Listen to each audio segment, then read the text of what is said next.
Hello everyone, it's Yogi here. I hope you're well. Guess what? It's Friday. And I know for some of you, this might be Saturday already, okay? And in the UK, we've got another half an hour to go. So we're going to pass the night together from Friday to Saturday for many of us. So here we go. And welcome everyone. So today's whip of my choice is this beautiful piece. Look at this little kitty looking back at you. This piece is by Aimee Stewart. I know, every day is Aimee Day. And this piece is called the Winter Reading Nook, and it's a Max colors. And, why don't I show you what a mock-up looks like? If you've never seen this piece before, it's absolutely beautiful and it's perfect for this time of the year. And I'll show you why that is. Have a look at this. So this piece is not really themed as a Christmas piece, but it might as well be. Look at this. Look out the window, okay? There are two four-legged creatures out there, and we had some debate over what they are, and I think now I can firmly announce these two are reindeers. Okay, I'm not talking about those two in the foreground. We know what they are. They are little kitties. Okay, I know that much.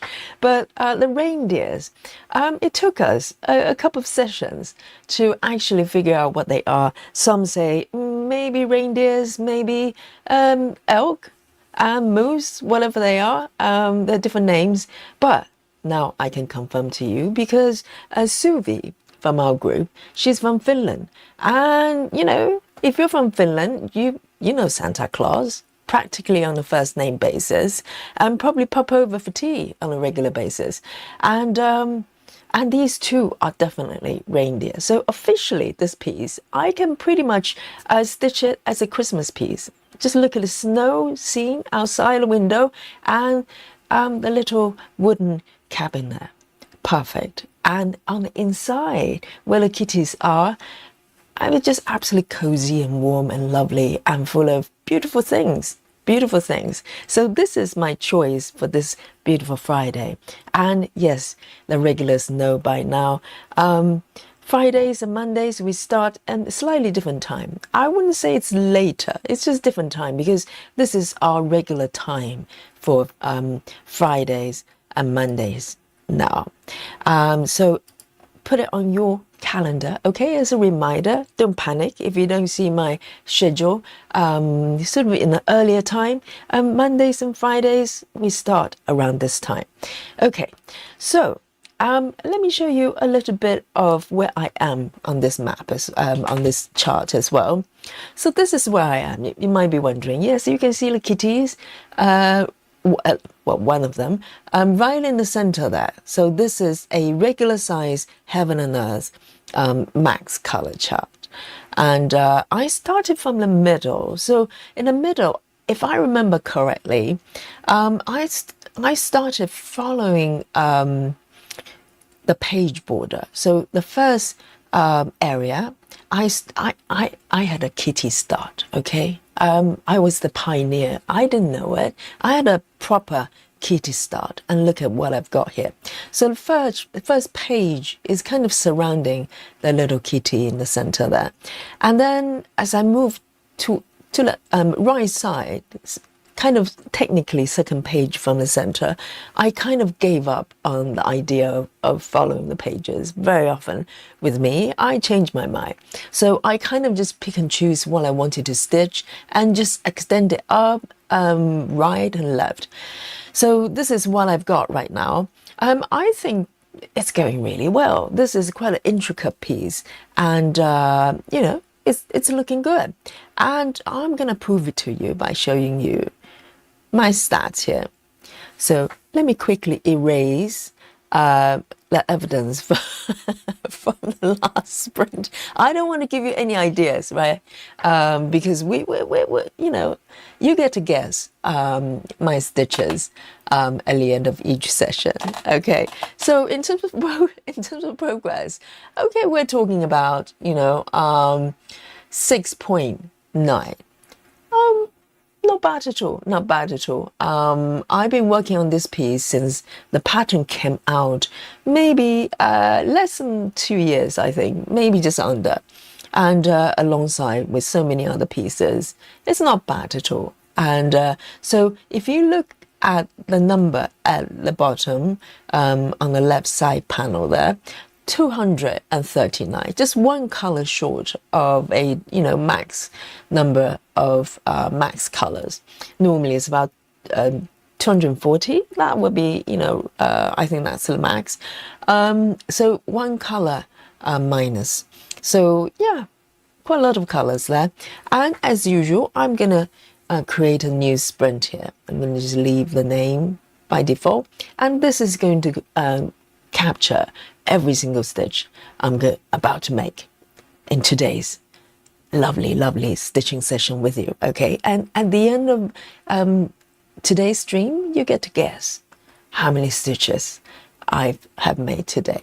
So if you've never played this game with us before, join us. Okay, it's good fun. It's good fun. So here we go. And I want to say hello to you.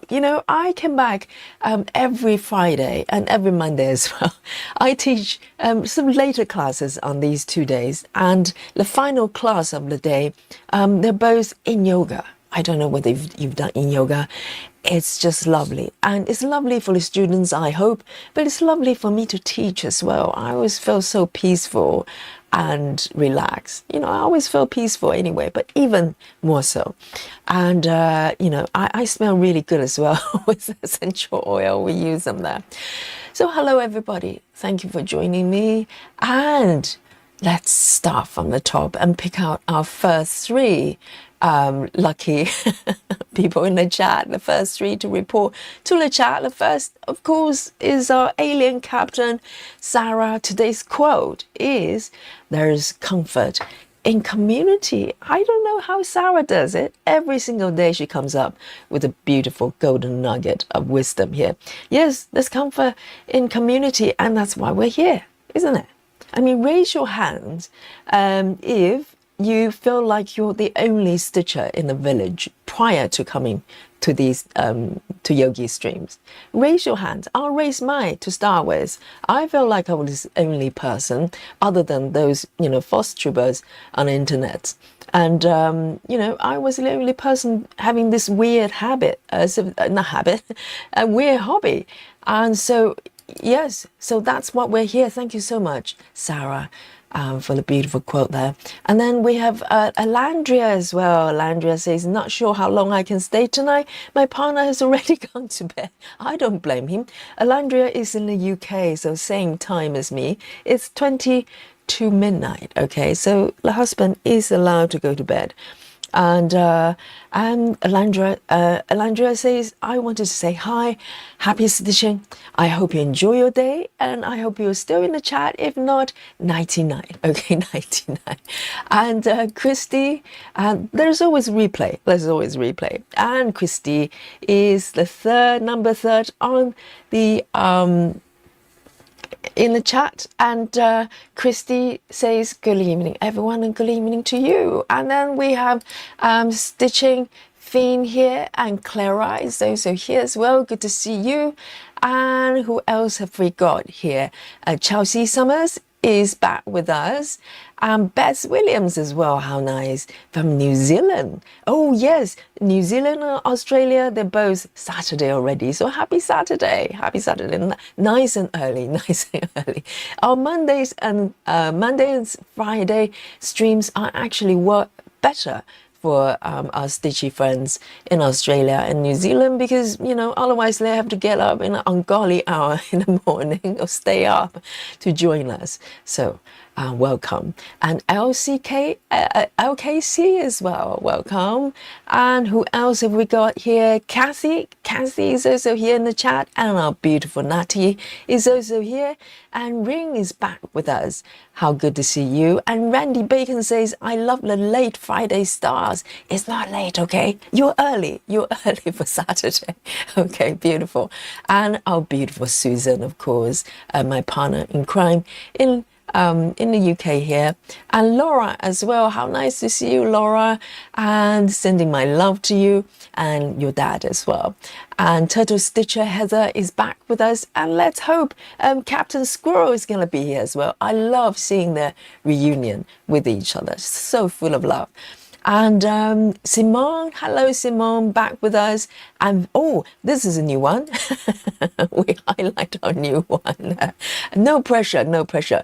I'm finding my sounds and roots again.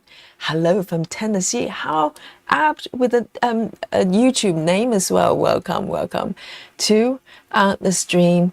And Karen is back here as well. Karen Sutherland says, good morning from Victoria, where we are experiencing, wow, weird spring weather. How weird is it?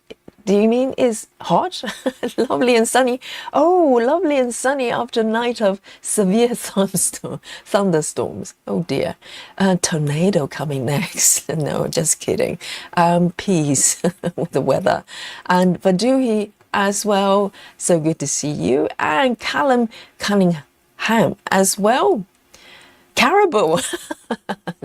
Stop stirring up things. We talked about that last time. Is caribou the same as elk or something like that? Apparently they're not caribou. They are reindeer, or maybe caribou is reindeer. I don't know. I'm a city girl, okay? Never seen a reindeer in my life. Silver Stitches, Lizzie is here as well, welcome. And Homestead Knitting is also joining the chat. Says hi everyone, watching stitching on Christmas cross stitch, on a Christmas cross stitch. Oh, working on Christmas project there.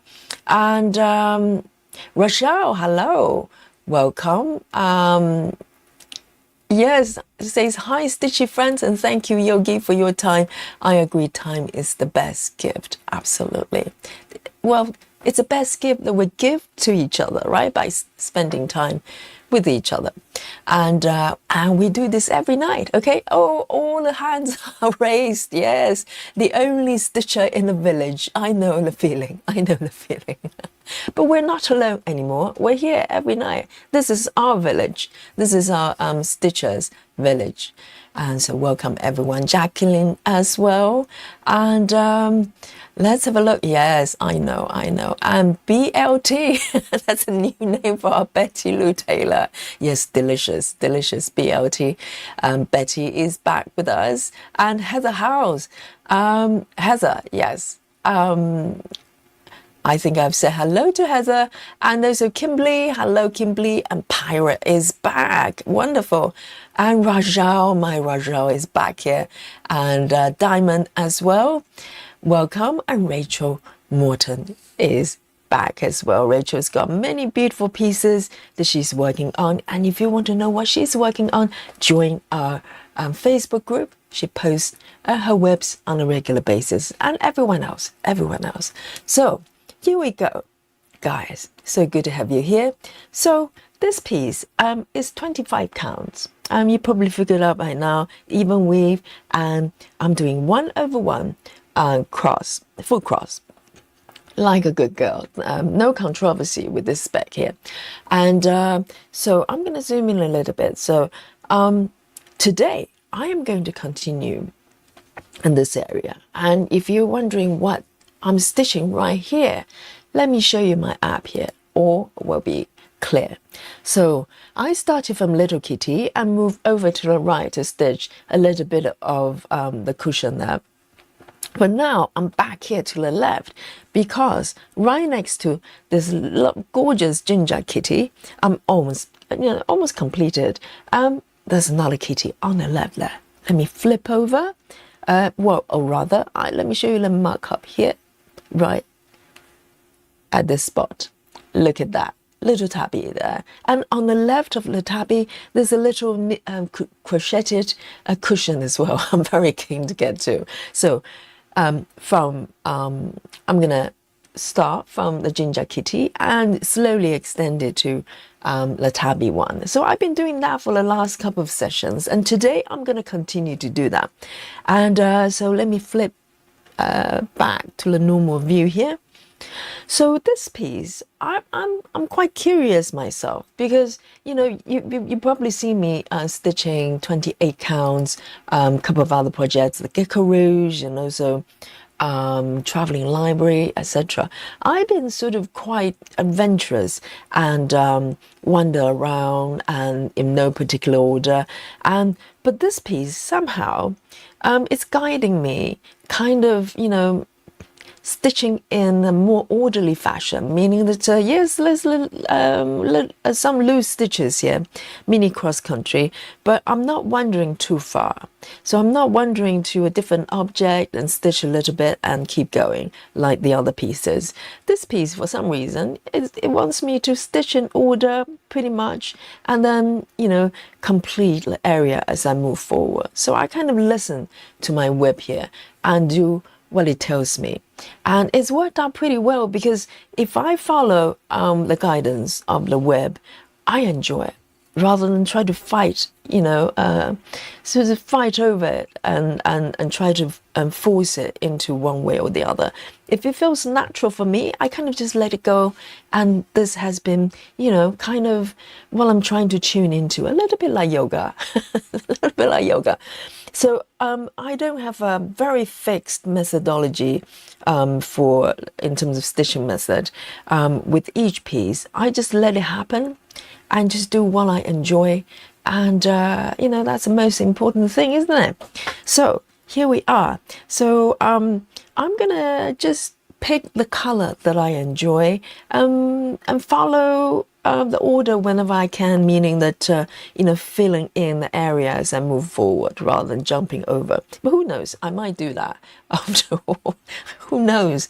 And so I am going to pick my first color here, and guys, let me know what you're working on. And while I was having my monologue, we have a couple of people joining us. Grace Houston has joined us. Welcome, Grace. How good to see you. She says hi, Yogi, and everyone. Amazing. And so let's have a look here, and let me pick my first color. So I'm gonna use my favorite method here. Well, in fact, looking at the chart, I think I'm probably going to start filling in these loose stitches, and don't ask me why, it just feels right at this moment. So that's what I'm going to do. There are a few just remaining stitches there. It's just begging me to fill them up. So that's what I'm gonna do. So the first color of my choice tonight is 920. And I need to pick a new strand here. So I'm using DMC single strand. So 920 here. So this orange here. And I'm looking forward to our first spooky bingo. Might be slightly tricky. This is not 310. I've got a little bit of 310 going on there. I'm sure it will happen very soon. So while I'm threading my needles, and I'll look into the chat to see what everybody's doing. And Karen says, I belong to a stitching group, although I have to travel over 2 hours to get there. It's worth it, probably. It's nice to have, some sort of a stitching cafe or craft, cafe that people just get together and talk about what they're doing. It's quite fun as well. But, it's not very common, at least, where I live in London. Maybe there are meetup type of things, but it's a lot more sort of organized rather than somewhere you can just pop down and just meet up random people. So this stream is very special to me because I get to find out that there are other people just like me. They want to get together and stitch, and they do it every day. I do it every day. So and we're very lucky. We have the technology now that we can just create spaces like this for us to get together wherever you are, whatever time zone you are. It's quite special. So already I'm feeling good, and I'm filling up all these stitches. There's been sort of, waiting for me for a little while.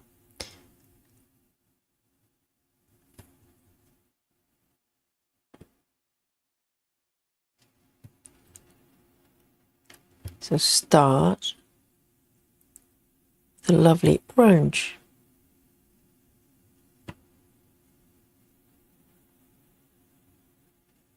And every day, every project, majority of the project that I switch to on a daily basis, not only the different patterns, but different fabric count, or different stitches, and every day just feels so fresh. Every day, every single project that I'm working on just feels perfect. So I am going to maybe end it. So I prefer to end my thread and move to another location rather than taking my thread under the stitch area. So it's a choice I made. And from here, there's one stitch there. Oh, okay, I need to go over there, but let me complete a few more over here. So it's like a strategy game that I have to mentally plan my route, as in, where I move my stitches to. It's part of the fun. Let me see. That one's not done yet. That one is done.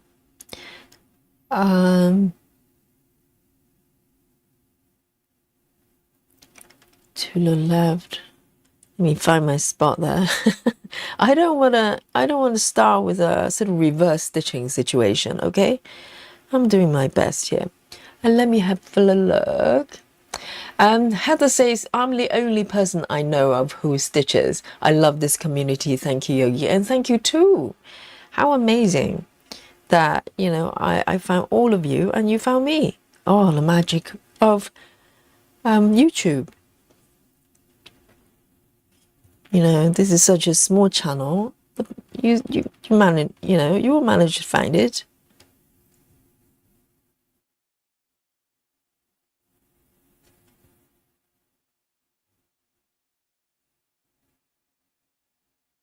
Callum says, I don't know anyone else that stitches either. I know.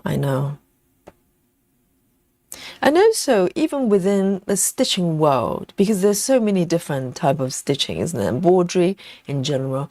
This, full coverage is a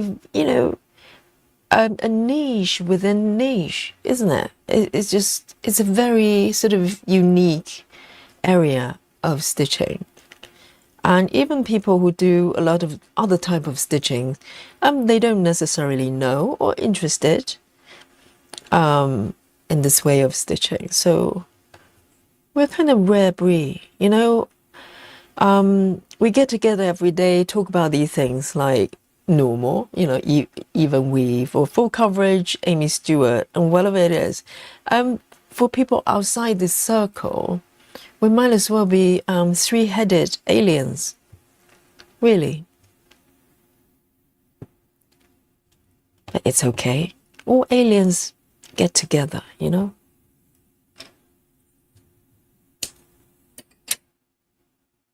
Just one stitch, maybe two stitches here. Let me double check. Yes, there are a couple of stitches here. Literally, I'm going to just do, fill them up. I'm in that kind of mood because sometimes I just want to leave, ninja stitches like this behind and don't want to deal with them. But occasionally, like today, for some reason, I just want to go in and start filling them. So I'm just following my mood here.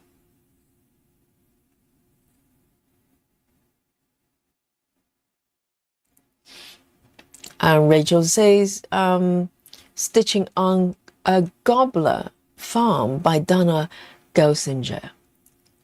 22 count, 1/1 full cross. Amazing.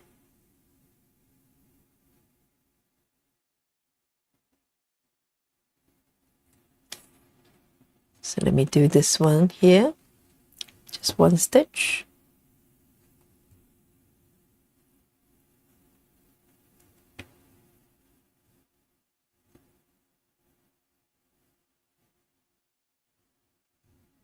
Whoops, this stitch doesn't like me.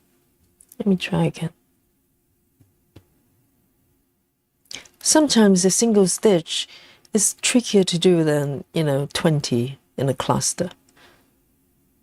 It would take longer. Third attempt. Here we go.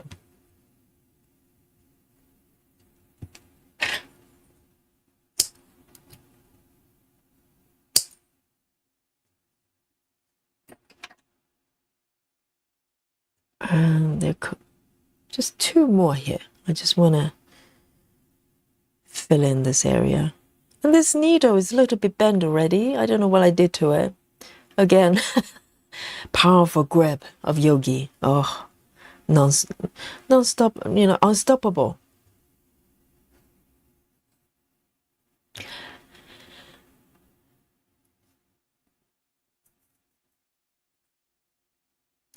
And Lizzie says, I reached 2% on one of my projects, Atrium by Ciro Marchetti. I love stitching that one. Yes, that's amazing. 2% is a milestone. Every single percent is a milestone.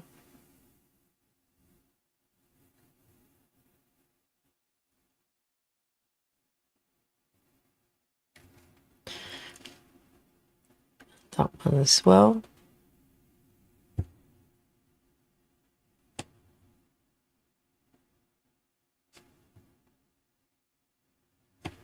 Lovely.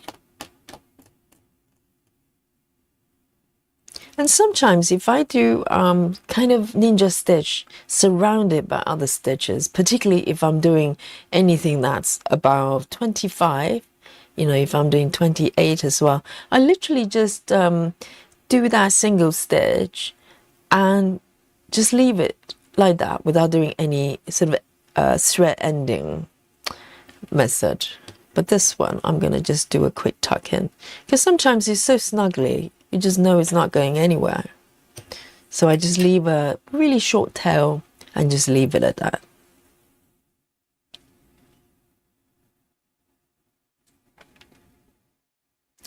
Karen says, working on Hate, so many books, so little time by Randall Spangler. It's very popular among stitchers. Let me pop this back in to 9:20. 9:20. And today, let me know what you're drinking as well. If you're snacking, I've got a little bit of coffee left over and also freshly brewed mint tea. I haven't done mint tea for a few days now. My favorite tea picks, peppermint tea.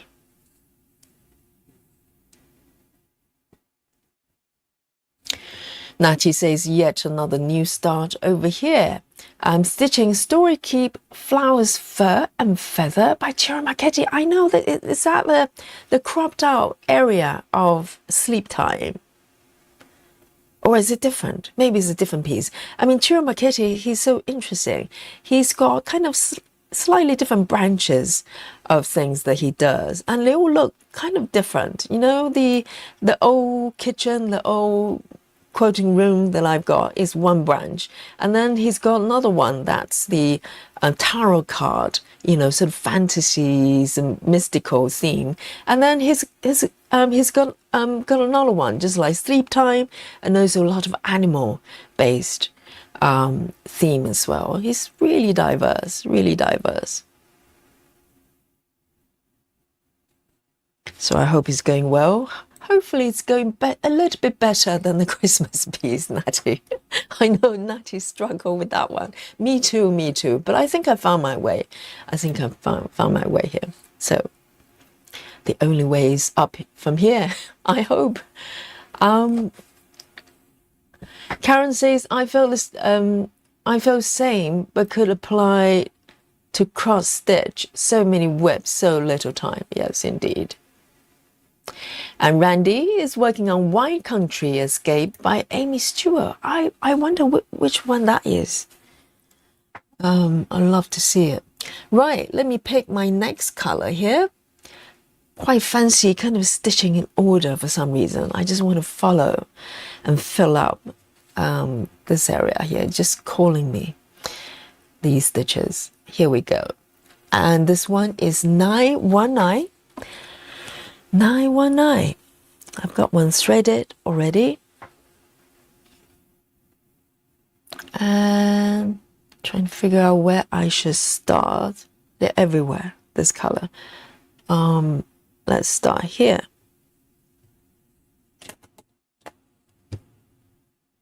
And, you know, walking back from the studio, I was on bicycle, but I was walking quite a lot.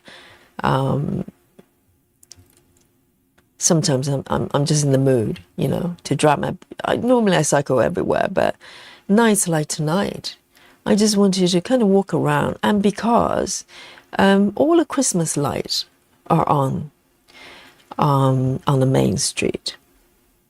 And, you know, it's early November and all the Christmas lights are on the street. It's quite nice.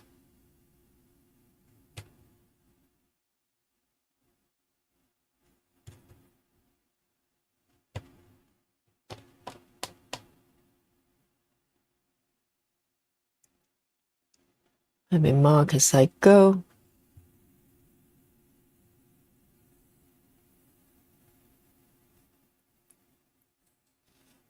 And Chelsea says, stitching books are my friends and eating pizza. Oh, are you eating pizza or snacking on pizza?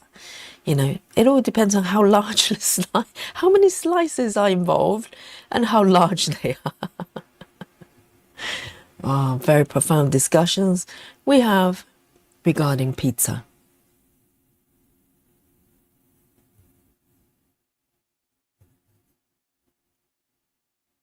I don't know if from November, it just, everything starts to kind of just calm down and everything feels so peaceful and, you know, feeling like, yes, this is the end of the year and it's also festive. It just feels so nice. I'm feeling so lucky that I'm able to find time to stitch every day and have you as my company.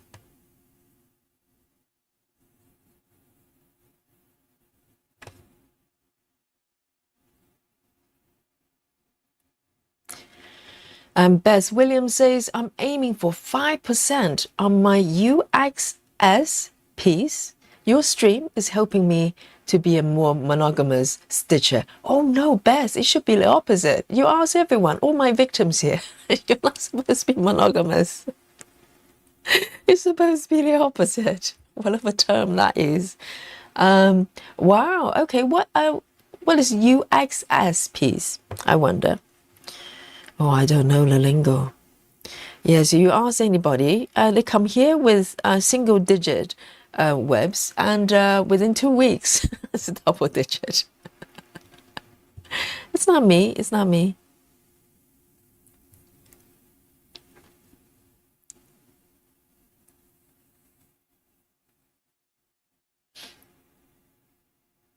Jackie, welcome.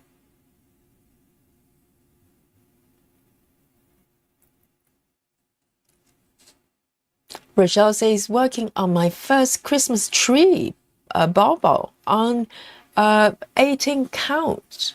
2/1. I'm trying to think. 2/1. Okay. 18 count. Yeah, that sounds good.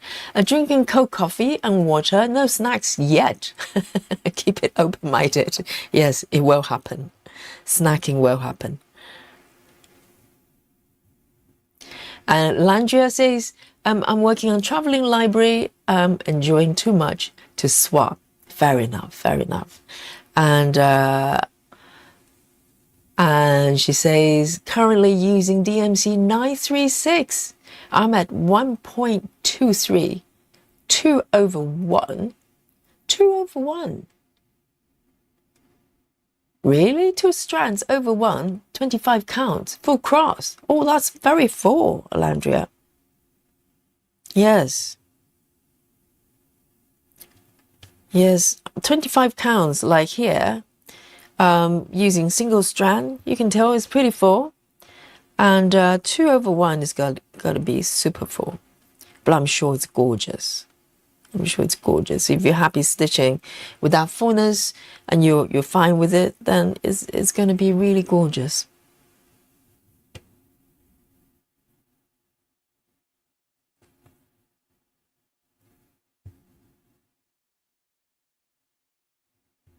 Oh, this is feeling really good.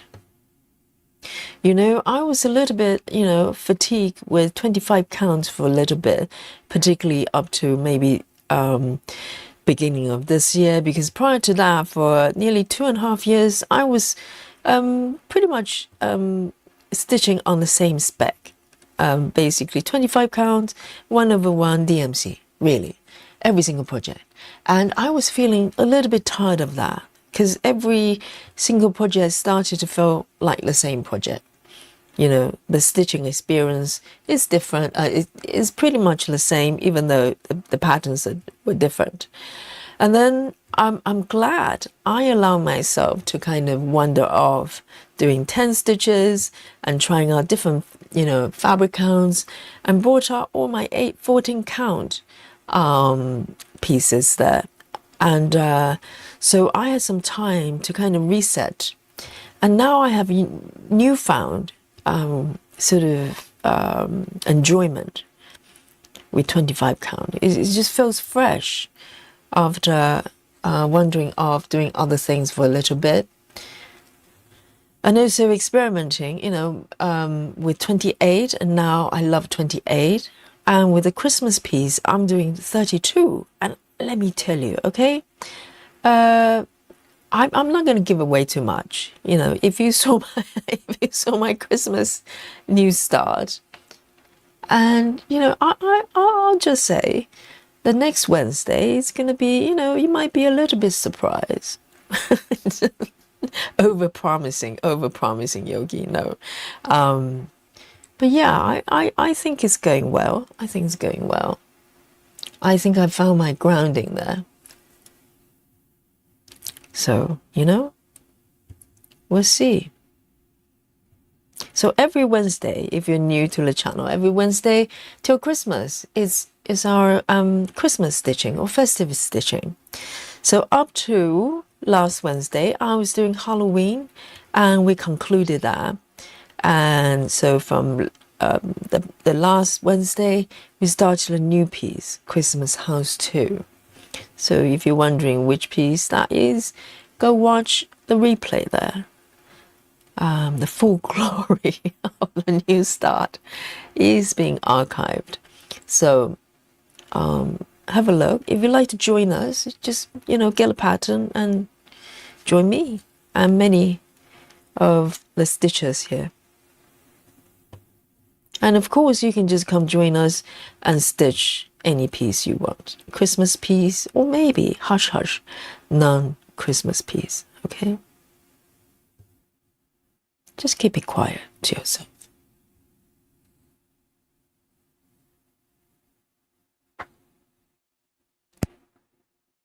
Right, I'm gonna end this one.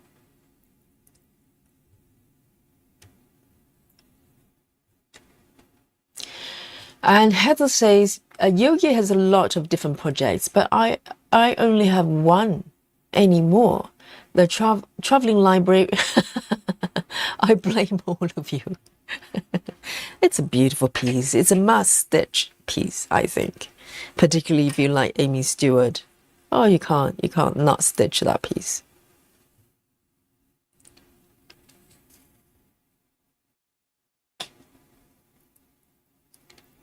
And Beth says, traveling library is such a gorgeous piece. It makes me happy. I can watch so many people working on it. I know. And everybody's got different fabric counts, different choices of stitches, and different start point. So, you get to see areas. It will probably take you a little while to get to, but someone else is stitching it. Right, so there are people starting from the upper left and bottom left, and I've seen one upper right, I think is Heather, and I'm starting from the center middle, and there's one more stitches starting from the center there, right in the center. So, you know, you see how the stitches develop from different areas of the chart. It's fascinating.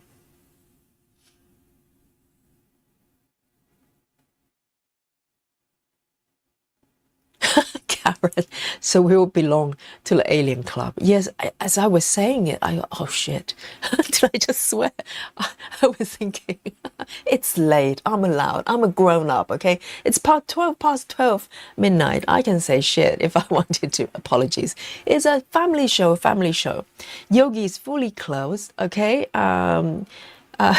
Fully dressed and no swearing. Okay, that's the you know, I'll do my best. I'll do my best. And as I was saying that, I thought, oh no, you know, it's out. We're aliens. So, family show. Yes, I'm gonna see. Oh, how about some 310? I've got some 310 here. Yes, we need to start with some good old-fashioned 310. I'm pretty sure it is. Yes, it is. 310. And let me take a sip of my drink. I think I'm going to have a sip of water. Oh, so refreshing.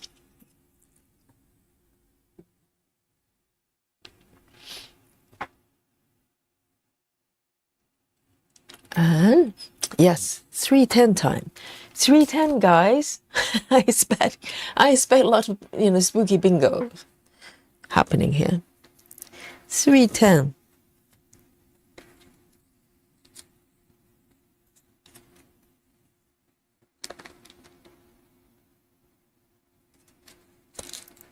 We take a strand here.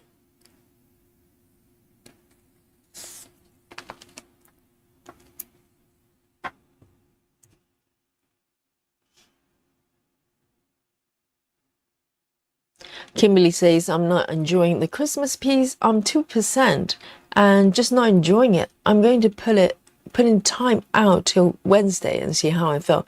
Yes, if you're feeling slightly overwhelmed, whether it's confetti or maybe it's air stitching, just leave it for a couple of days. Work on something else. A lot of the times, many projects that I get to kind of sticky spot where I'm not totally, you know, ready to do, I just leave it. And don't feel guilty about it. You know, if you're not enjoying at that moment, just leave it. And when you come back, it might feel totally different, because when you walk away, you probably gain new insight and have the perspective. And then you probably go, oh, maybe I can tackle it this way or that way. It happens to me a lot. So walking away is a very good thing to do. Just leave it for now.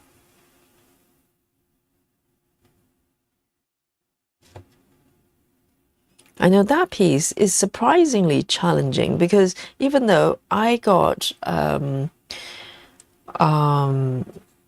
color fabric, the contrast is not as great as I expected. So when it comes to pale stitches, yes, you still have to kind of, you know, squint a little bit to see, just to make sure that you're actually stitching something, not just air.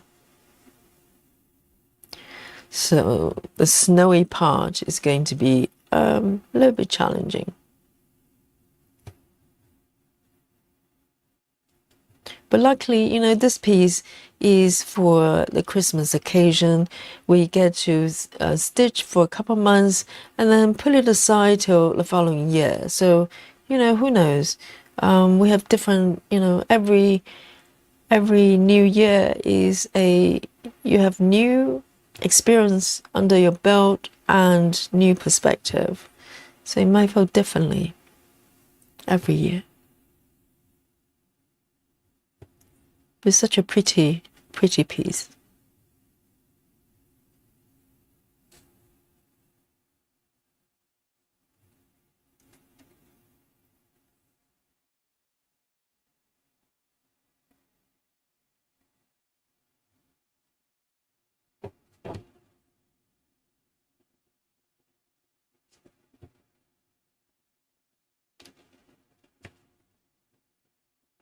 Very nice 310 here. And the 310 is normally creating a lot of definition on the piece there. So it's really nice.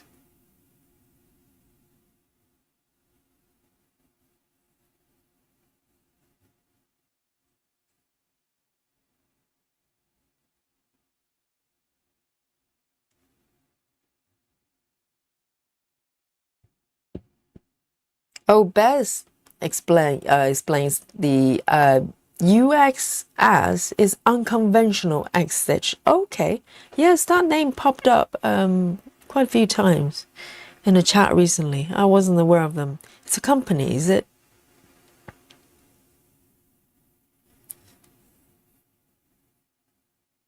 Oh, it's Australian. I see. Unconventional X stitch, cross stitch. Sorry. Right. So, do they only do charts or kits? I'm gonna look them up because apparently, Artisy, right? I didn't realize they're Australian as well. Apparently, they are as well. So Australia is big on full coverage, cross stitching.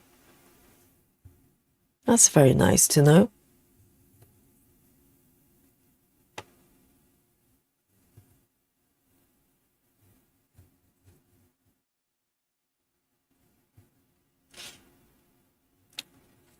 Because the Christmas house is coming from Artisy.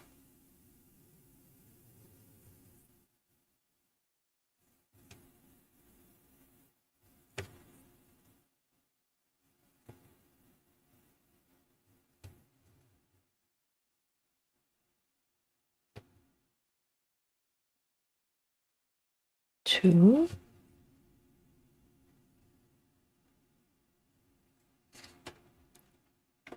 Should give you some idea what I'm stitching here. It's a little kitty there.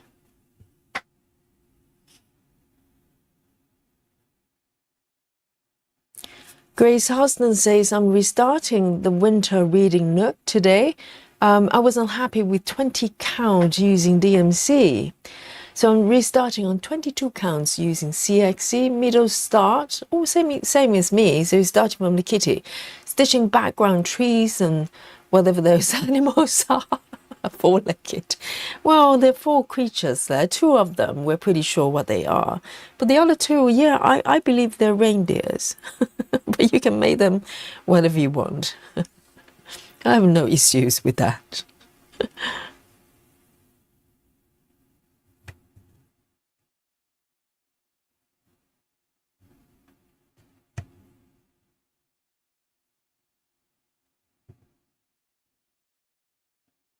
Two.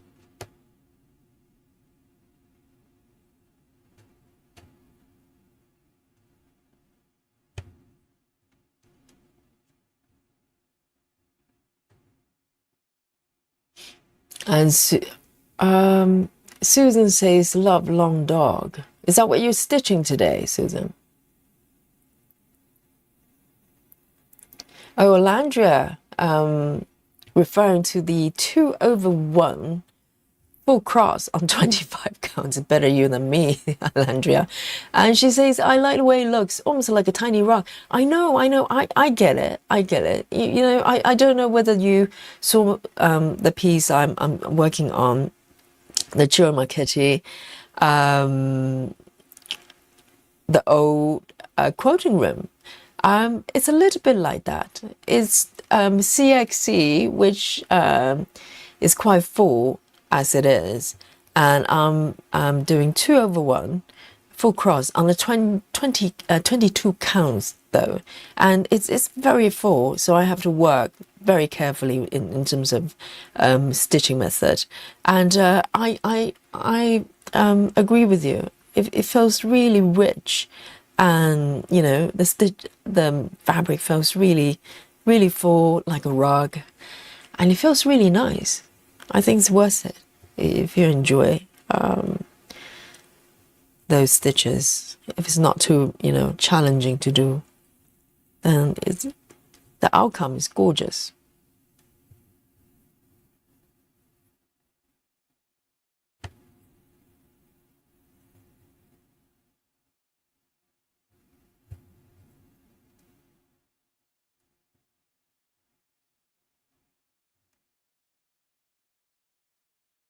Hey, Chrissy. Chrissy says hello, working on the old kitchen tonight. How lovely.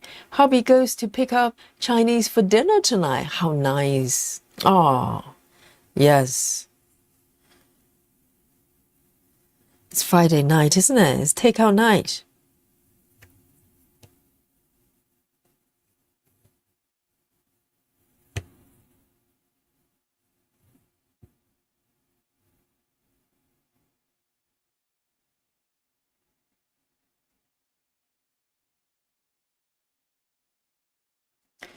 Badu, he says, Yogi colors are so pretty on this pattern, isn't it?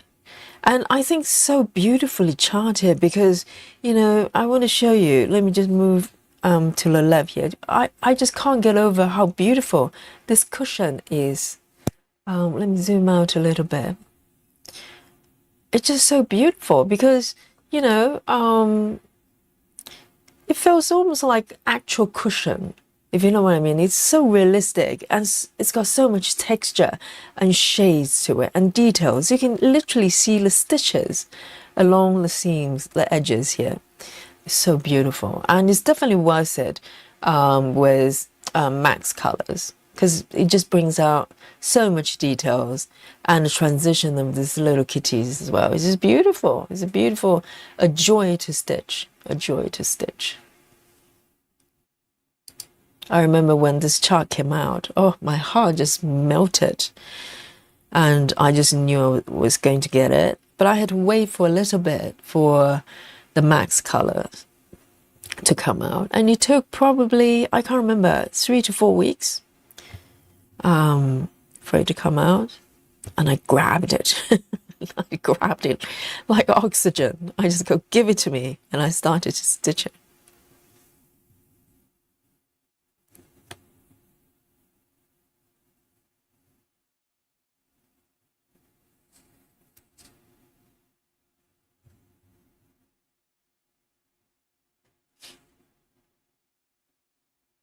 Jackie says, is the 32 count heading to the fireplace? Jackie, stop spreading rumor. It's not heading to fireplace or anywhere like that, okay? It's heading to my heart. Okay. I love it. I love it. And I think I'm, 32 might be, might become one of my favorite fabric counts. Just saying. All right. I'll show it to you next Friday. You're going to be shocked. Again, over-promising. Yogi.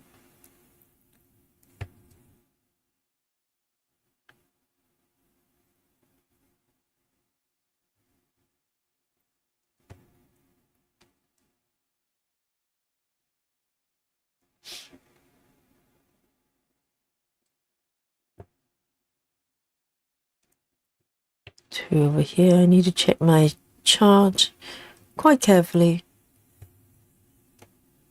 So no reverse stitching, happening here.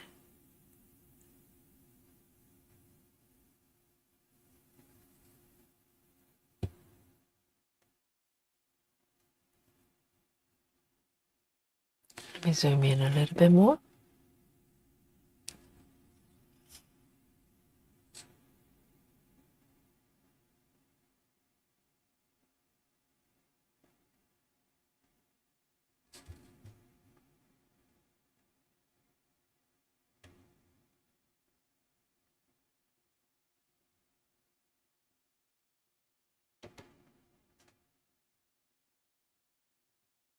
So I'm moving into the kitty on the left.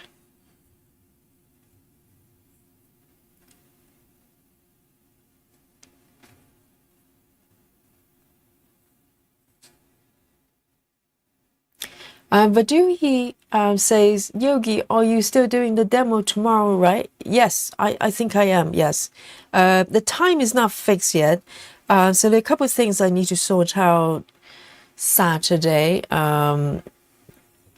So hopefully I should be able to start the demo 2 to 3 hours before our SAR anyway. Our SAR on Saturday normally happens at around 8 p.m. UK time. So I'm thinking maybe around 5-ish. That's where that's when we started last week as well. So I'll try it again and hopefully streaming into the correct stream this time. I was having monologue by myself. I'm wondering why the chat was just talking about random things. And it turned out I was just streaming into the wrong stream.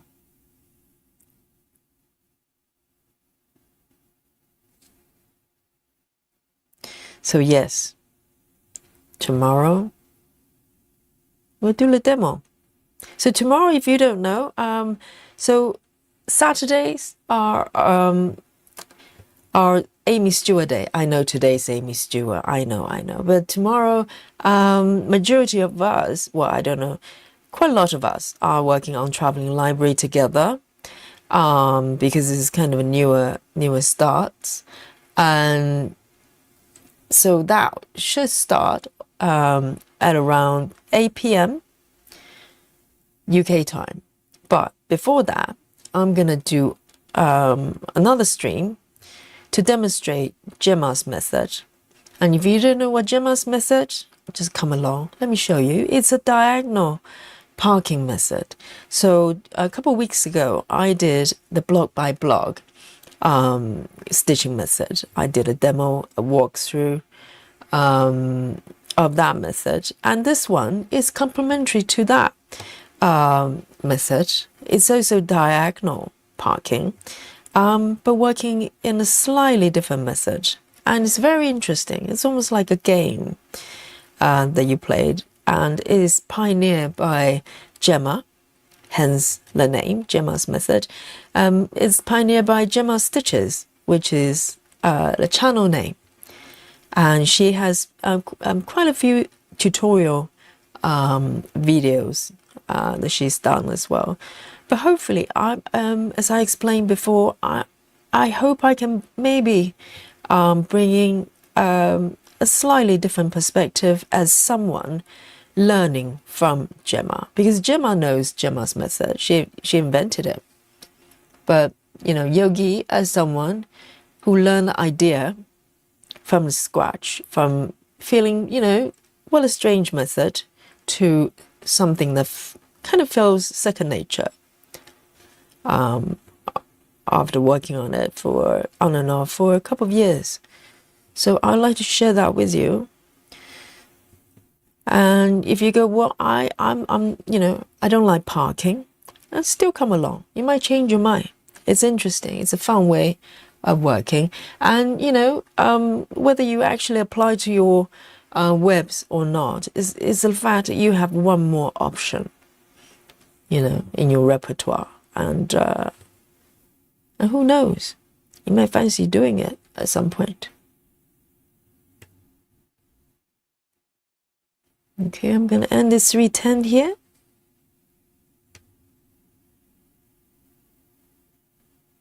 A lot of times, if I ever, you know, hear about something like a method or a fabric count or whatever, and I instantly go, well, I'll never do that. Guess what? Normally, that's the next thing I do, because I'm just curious, and I like to be proven wrong a lot of times. So, and if you keep your mind open as well and come have a look, who knows? You might like it.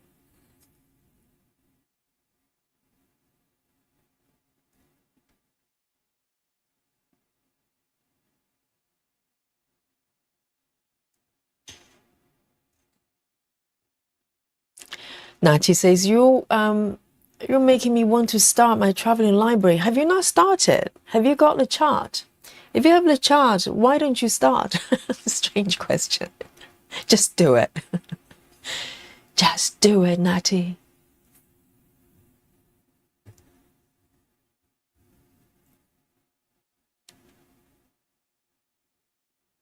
Chelsea says, supersize max colors pattern don't interest me too much. I like the regular minis. Chelsea, I bet SSMC pattern will be the next thing you do. But you know, before, you know, I've got this chart, sleep time, okay? I just want to show off this piece. I don't know when I'm starting yet. It's Chiramaketi.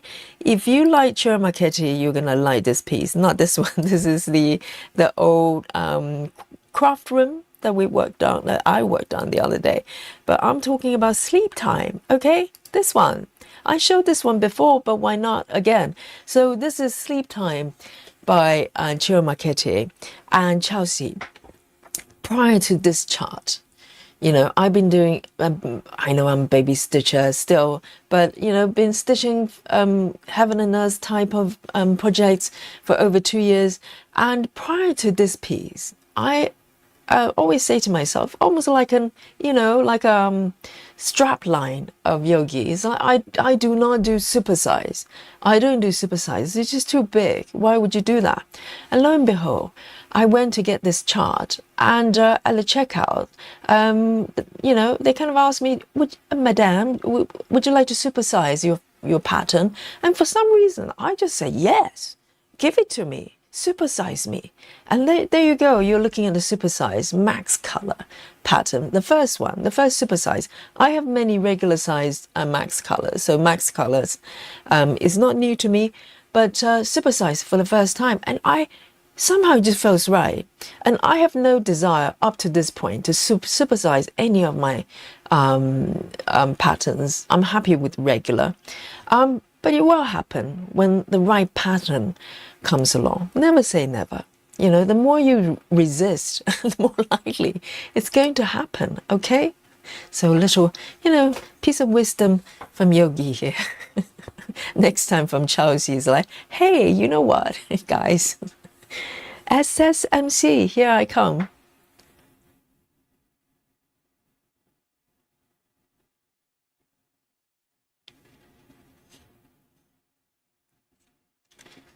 Lizzie says, people who park are aliens to me. And so I'll continue from what I said earlier on. Next thing you know, Lizzie is going to be parking like a fiend, okay? Parking everywhere.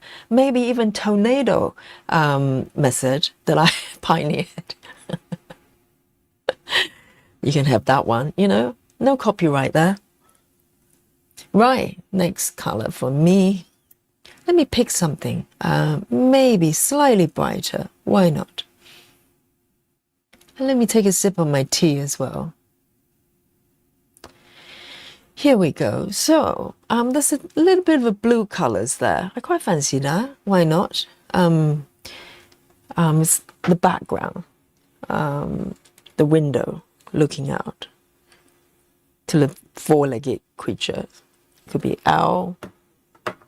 Not elf, elk, or I don't know, caribou. Hey, Tracy Parker, welcome. And Claudia is also here as well. Claudia Catroche. Chelsea says, SSMC supersize max colors just seems so overwhelming. Well, it won't be overwhelming when it's right for that particular pattern. And which pattern, I have no idea for you, but I'm sure, you know, that time might come. And Claudia says, hello, sorry I'm late, still no stitching this week. This week, Claudia? Can you breathe right now? Yes. And she says, I've spent the last few days stocking up the freezer for when I go back to work. Oh, are you meal prepping? I've heard of such thing. I'm not that organized. And also I like to be surprised at what to eat. You know, I don't like to know what I'm going to eat tomorrow.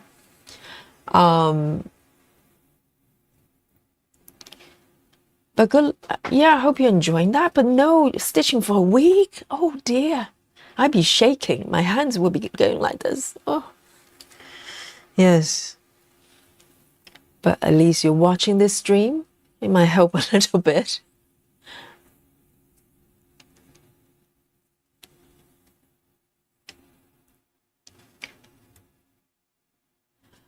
Susan Chamberlain says, sleep time. I thought you were going to have a new year, January start. Yes, it was suggested by Susan Barnes. It could happen because I think I'm definitely, ready and happy to have a new year start. So either it's a sow of another piece or this one or both. Who knows? Yes, and someone's going to mention the Aimee Stewart pieces, I bet. Right, like now. Is that, yeah, what about those that we talked about yesterday? I know. If you weren't here yesterday, yes, we went through those two pieces, two companion pieces for Traveling Library. We're fully aware. Yes, it's happening. And we just need to have a master plan here, Let me pick this one then. That looks like a pretty greenish blue. Lovely. 964.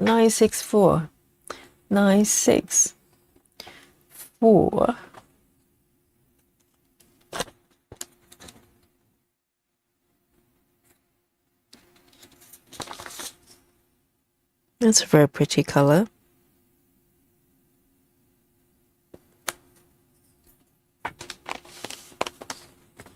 It's right there.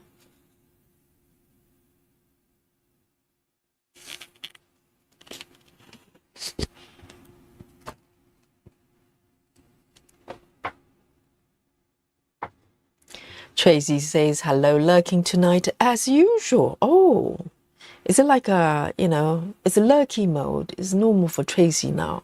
I just come forward to say hello. Unlurk yourself from time to time. It's fun.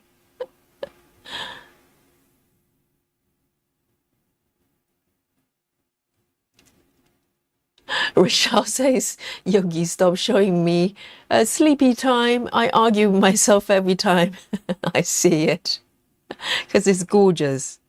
And then you're agreeing with yourself. Why are you arguing with yourself? That doesn't make sense. Just go with it. No more war.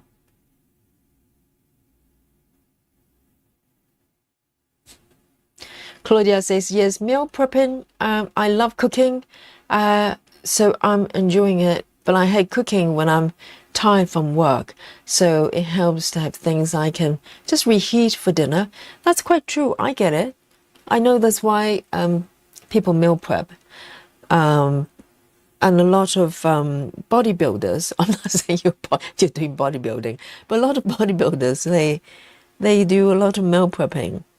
Because they're eating the same things when they're training all the time. But the thing is, though, Claudia, I totally understand. That's a, practical way of prepping meal. But also be aware the nutrients probably, get lost quite easily if you, particularly veggies, if you prep them before.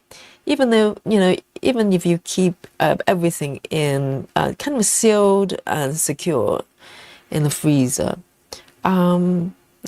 Just think about the nutritional value there.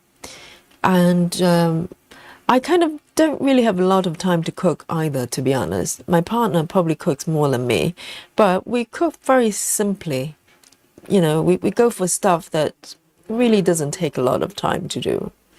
And just cook up a little bit, some vegetables, fry some tofu, avocado, oh gorgeous, some salad, just easy things. So we're not overwhelmed. 1, 2, 3. But I totally understand. If you're tired, sometimes when I'm tired, I just don't even eat. I just have a coffee and go to bed. That happens as well.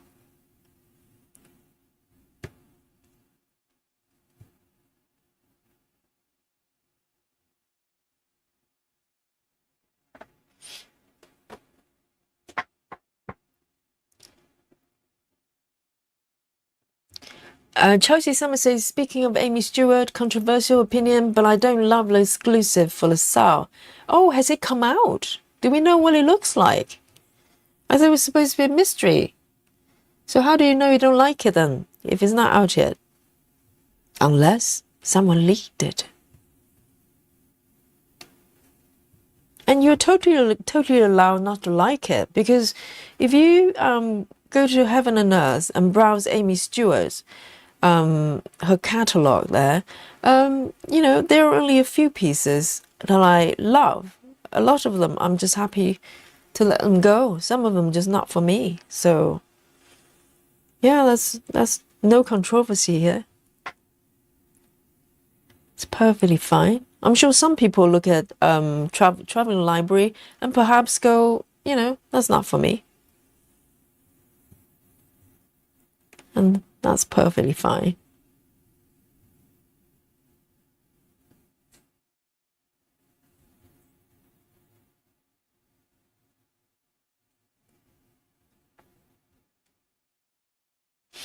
Rochelle says, I'm a one-whip person, but your influence has derailed my focus.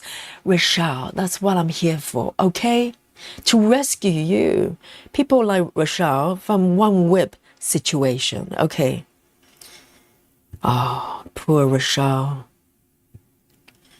All she needs is that one more whip. You know, just get that one more pattern. And maybe sleep time will do the trick.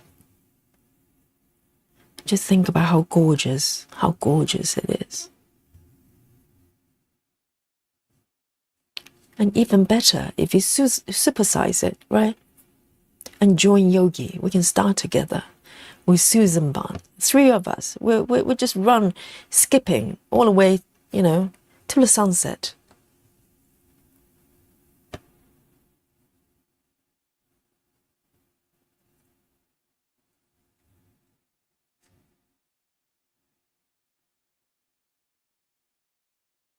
Clara says, Chelsea, they haven't shown her exclusive yet. The picture said was not a picture of the chart.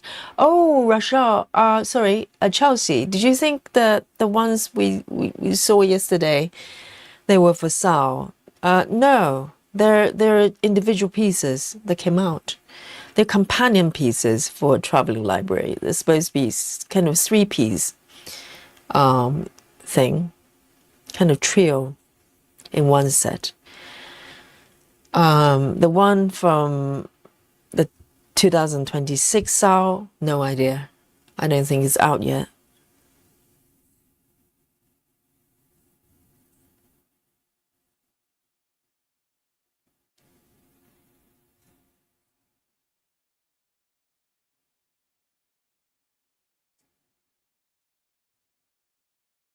Claudia says, I used to power lift and was into the whole bodybuilding, meal prepping thing. Okay, that makes sense.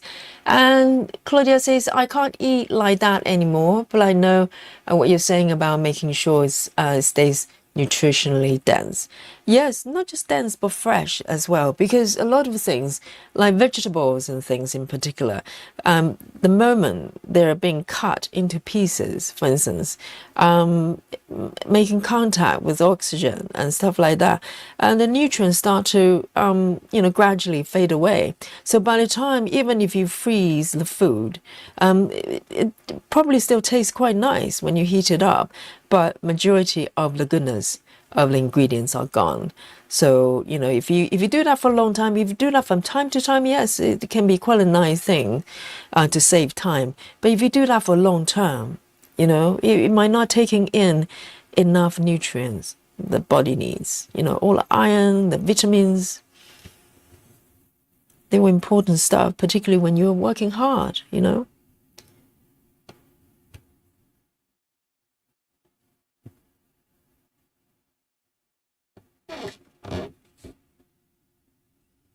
So what you can do, I think, you know, you can have your meal prepping for the main bulk of your meal, but maybe you can have some sort of side dishes you can prepare very easily. Some salad perhaps, or just some fresh fruits to balance things out. And maybe in the weekend when you have time to cook, do a bit of cooking, then you can prepare something that's from scratch. The strategies we need in order to stay happy and healthy, and also not to get overwhelmed by cooking, right? No one wants to cook when we're tired.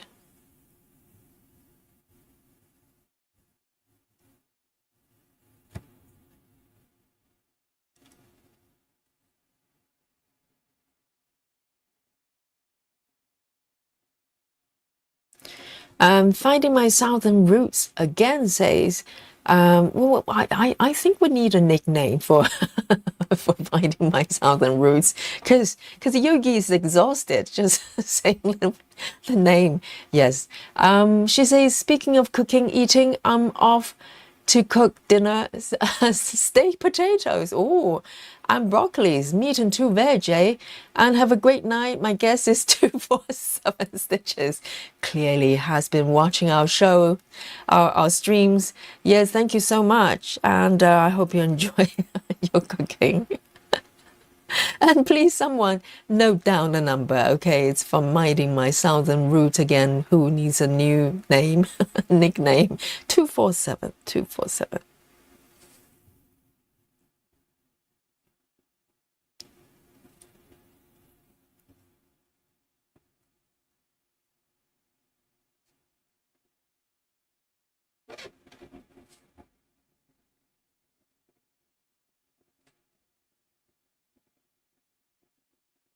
Rachel Morton says, I was saying yesterday I didn't like the 2 new patterns from Aimee Stewart. I also don't like the traveling library. And that's totally fine. It's not for everybody's taste. Some people might not even like Aimee Stewart altogether. It's just not their thing. Absolutely. It shouldn't be a controversy. A lot of, patterns you guys like, with big eyeballs and calamari ladies, that kind of stuff, hey, you do you. I'm not gonna stitch them. No calamari for me, okay?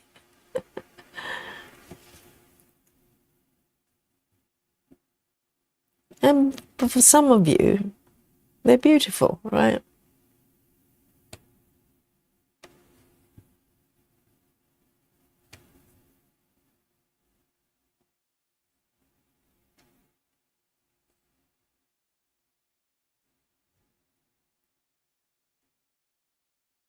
Ring says, I didn't like any of the SAR patterns enough to even sign up just for Aimee exclusive, just not enough to draw me in. Yeah, I'm kind of with you, Rin.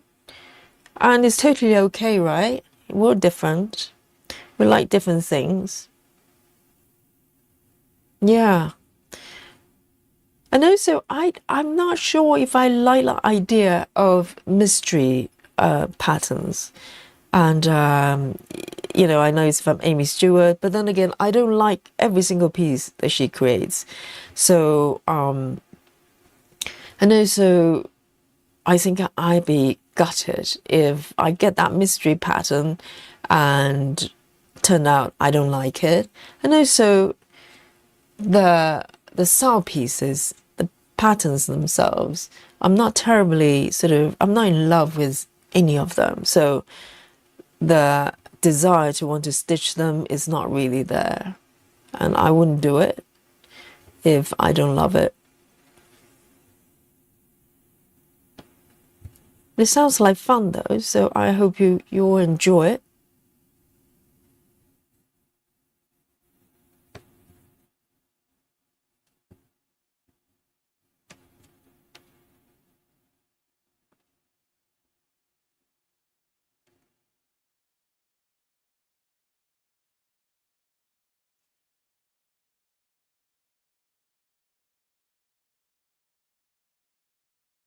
Grace Austin.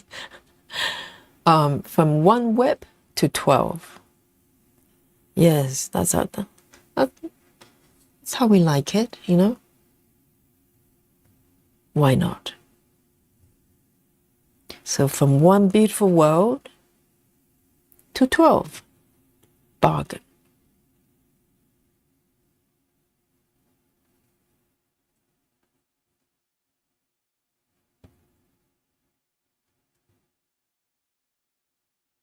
there. Oh, this blue is so pretty. Slightly greenish. It's gorgeous.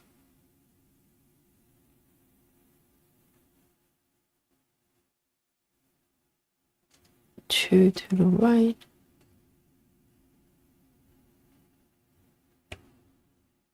Whoops.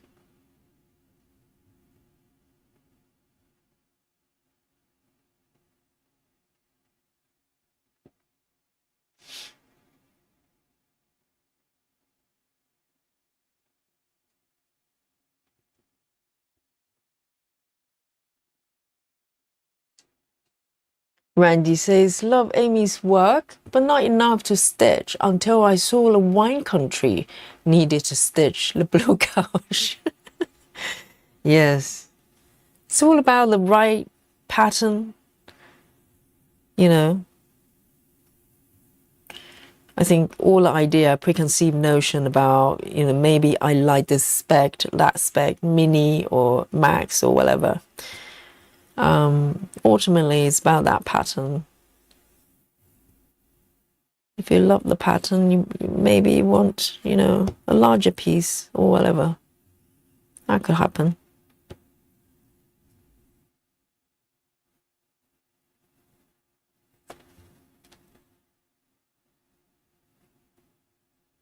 And to be honest, before starting stitching with you guys and seeing different, you know, everybody working on different things, I never dreamed that I would ever stitch anything above 25 counts, because first of all, I kind of thought, well, it's just not necessary. You know, why would you just want to stitch on smaller stitches?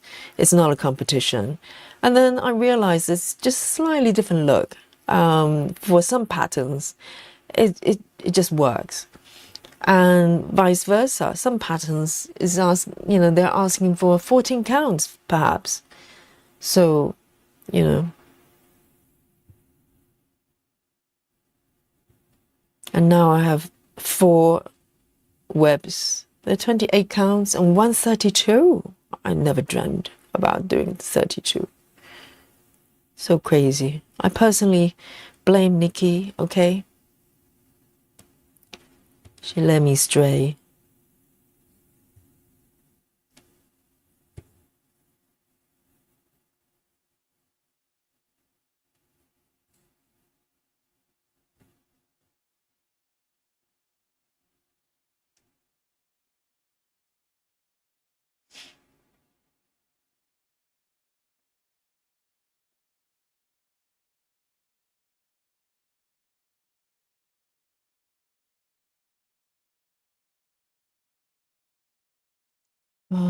Let me have a look here.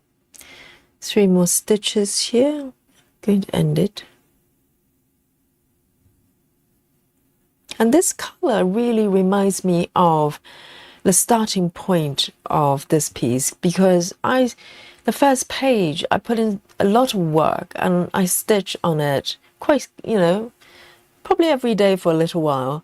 And I remember this color because there's a lot of this color over here. And it's the first time I picked up this color since I worked on this piece. It's been a little while.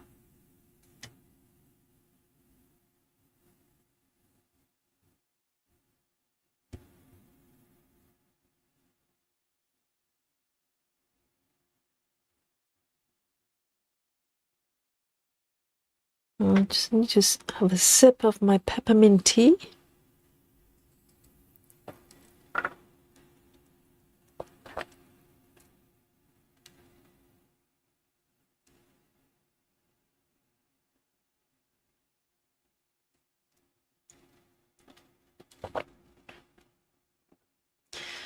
Heather says, with regards to the 2026, so I think of it like a wagger.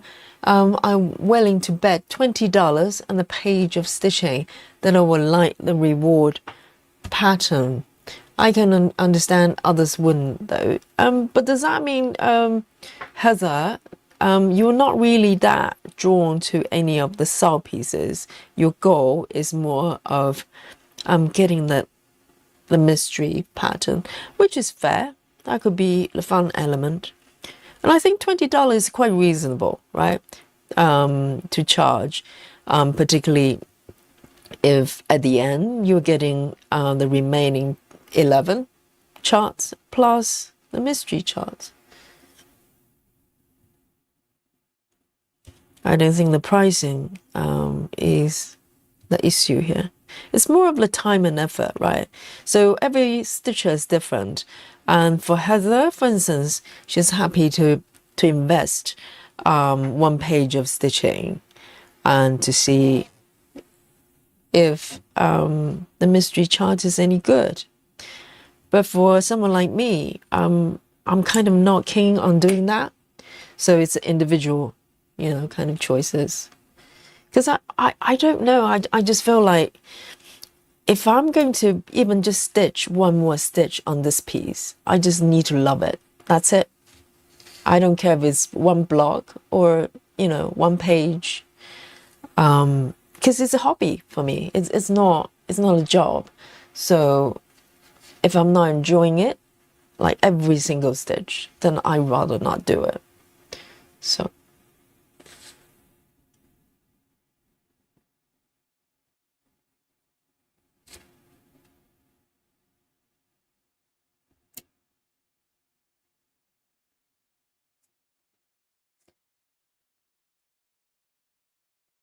Okay. So Heather says, I don't love any of the style charts, but I like the dragonfly enough that I'm willing to stitch a page of it. I plan to experiment with blending and filament. Oh, the shiny stitch threads. To stitch the wings and make them shimmer. Okay, so that's a challenge. So yes, so there's something you look forward to enough that you want to invest. Maybe you love it so much you stitch the entire piece, right? You wouldn't just do 1 page, get a mystery chart, and then just leave the dragonfly alone. Maybe you just, become your pet, dragonfly pet, a new pet for Heather.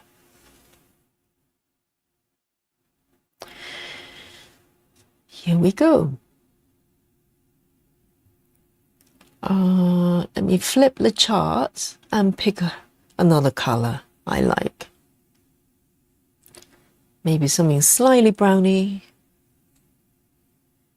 Right, I'm gonna fill in this space a little bit.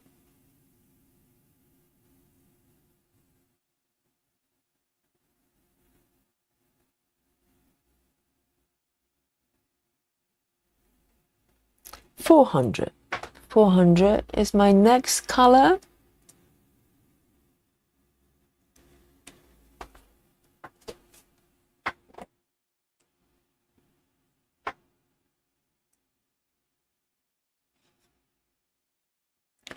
Bez says, time investment is the big factor for me choosing what to stitch.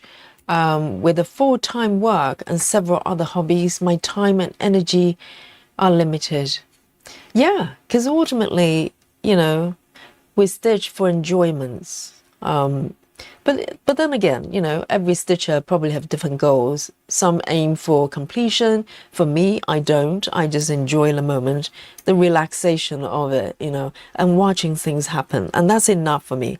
And for, maybe some, like Heather, it's a challenge to get the mystery chart and new experiment for the dragonfly as well. So there are different sort of factors that come into it.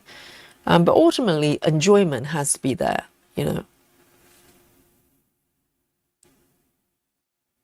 Jackie says, my biggest issue is that so many of the charts are AI, and as an amateur artist, I hate that. I think Jackie is going to settle down, because my feeling is, and I'm with you, because AI chart, you can always tell, because it's just too perfect, right? It's just lacking that human element. And you're allowed to not like it. But also, if some people like it, they can stitch those too. But I think my prediction is it's a brand new technology, and it's so easy. You just, put in a few commands and ask a few questions, and it generates. It's very easy. And maybe that's part of why we don't like it, because it's not so much those pictures are, you know, terrible or anything like that. It's the fact that we do not appreciate when things are just, there's no effort goes into it. That's why we appreciate art. We appreciate people stitching, you know, spend years stitching a piece, for instance. We you know, as human, we appreciate time and effort because it's precious and it's rare. Talent is rare, right? So if you can press a button and create a beautiful picture, and we just go, all right then, I can press a button too. So I think it's a new toy and a lot of people experiment with it.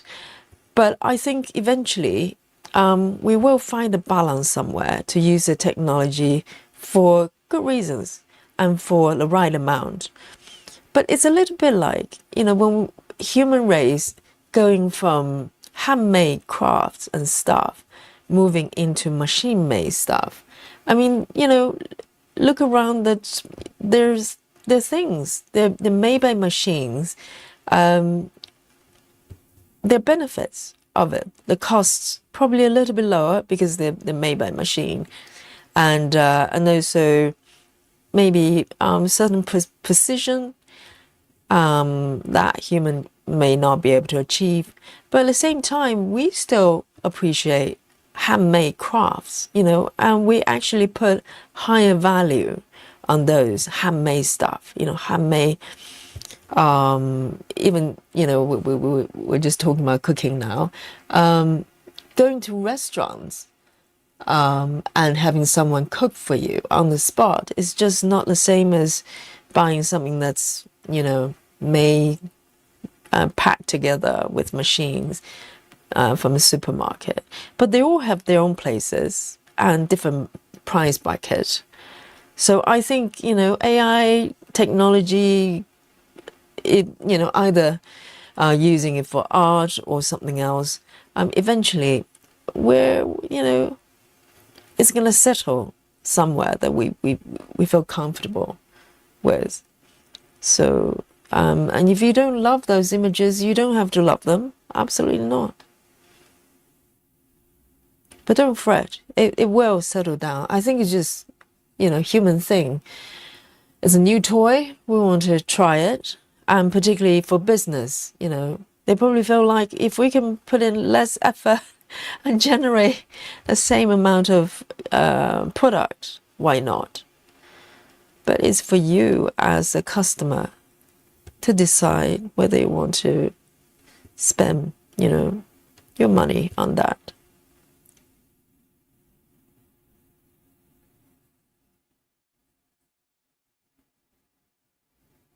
Hey, Kelly M.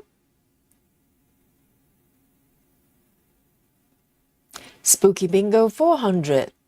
Rachel, welcome. The first spooky bingo today, yay, goes to Rachel. Anybody has the spooky bingo emoji, send it to Rachel.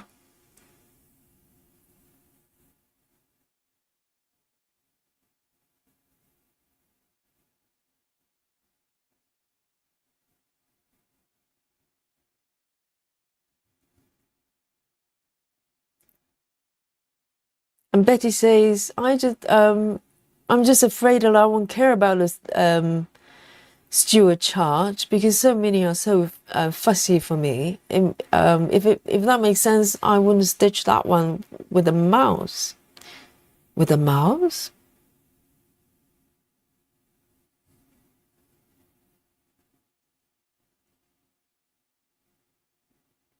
So maybe I'm just not in the loop of that conversation.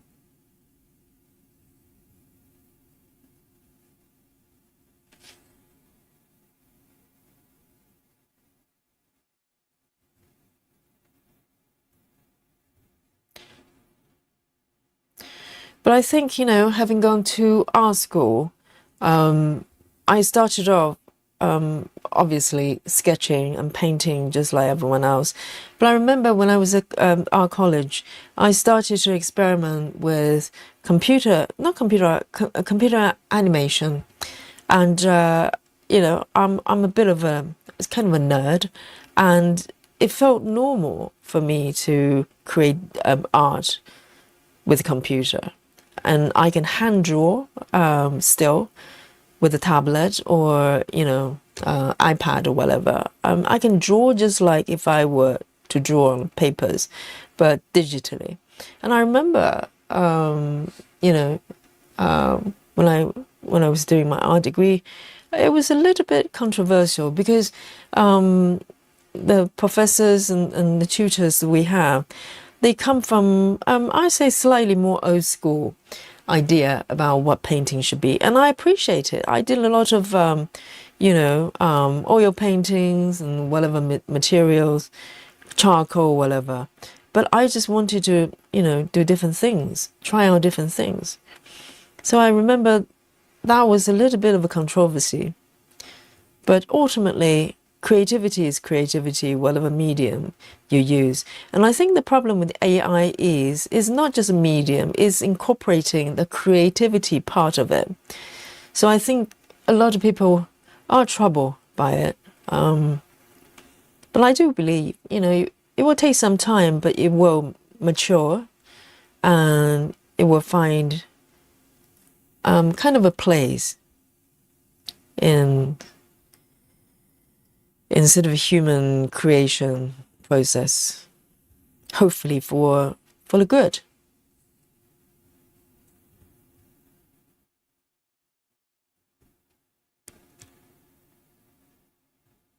Kelly M says, I'm doing LaSalle just for the new Aimee Stewart piece. I chose Bluebell and planned to add sparkle floss. Oh, interesting. But if you like LaSalle pieces enough that you want to stitch them, why not? No problem there.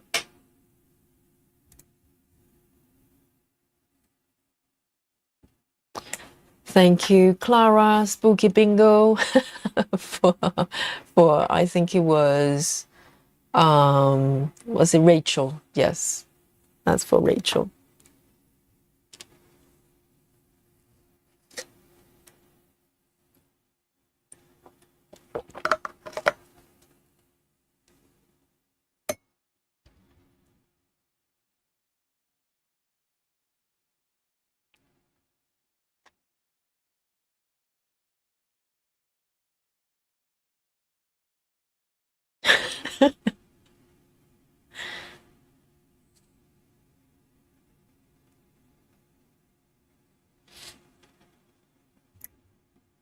Bear says, I'm also drawn to color palettes that I know I have fun stitching.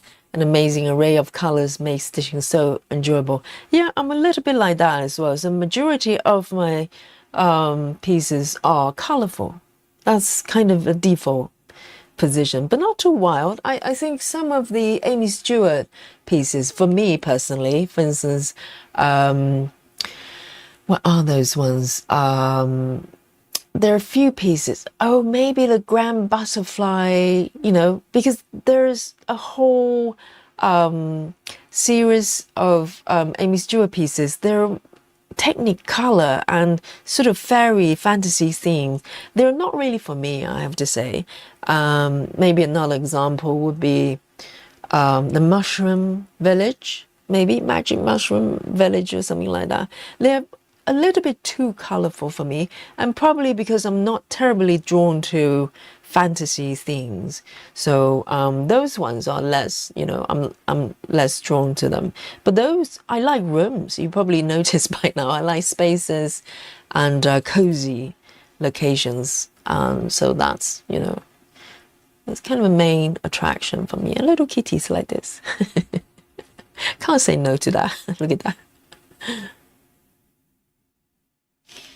And Kelly said we need to keep the handmade craft alive.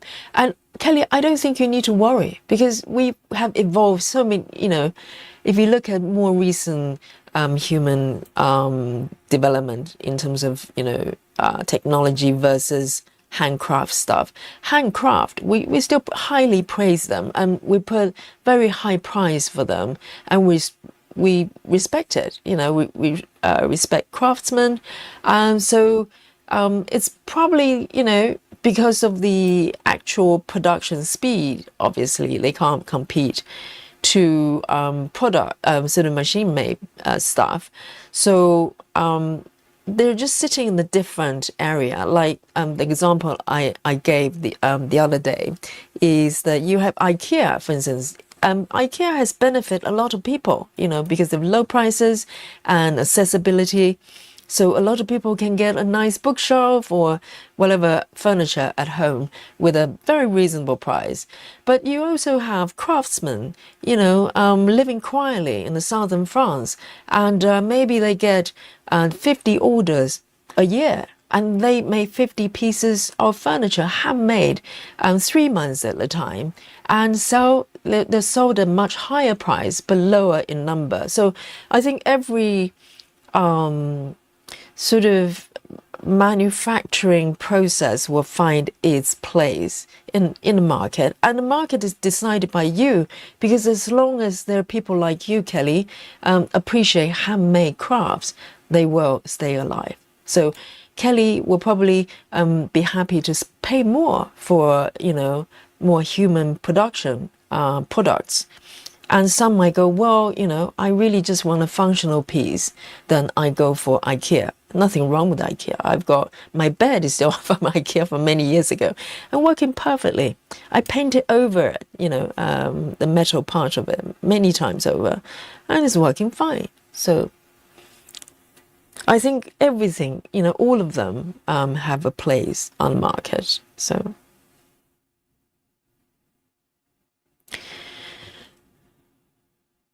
Right, let me move down to the next color, see if we have more spooky bingos. Who knows?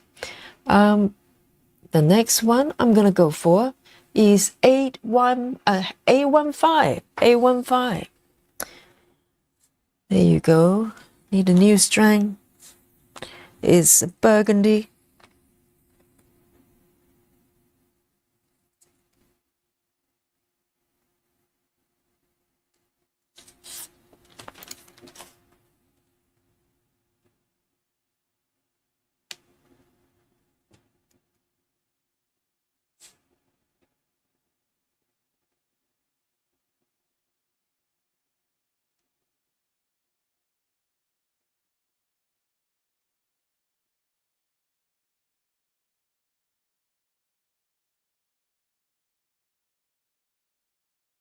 And Betty Hankins says, isn't making these charts using AI stealing from artists? Well, I think there are two different separate things, isn't it? One is licensing of the artwork.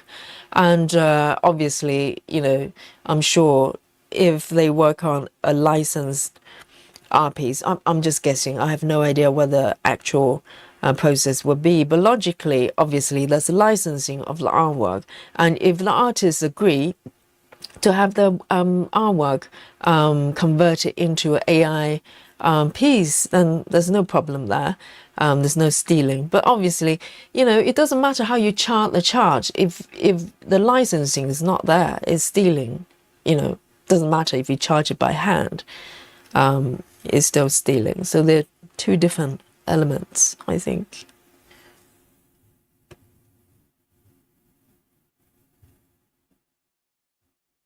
And a lot of AI pieces probably not even based on anything.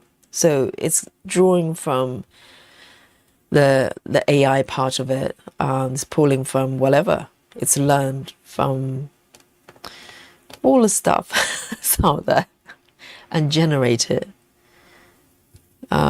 through AI.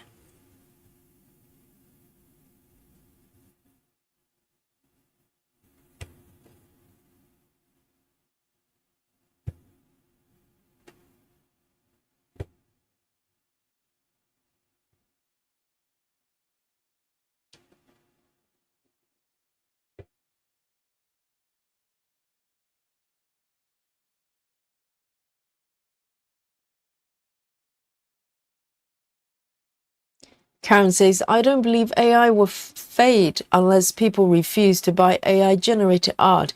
It's more like that. AI generated images will improve to where you can't identify it.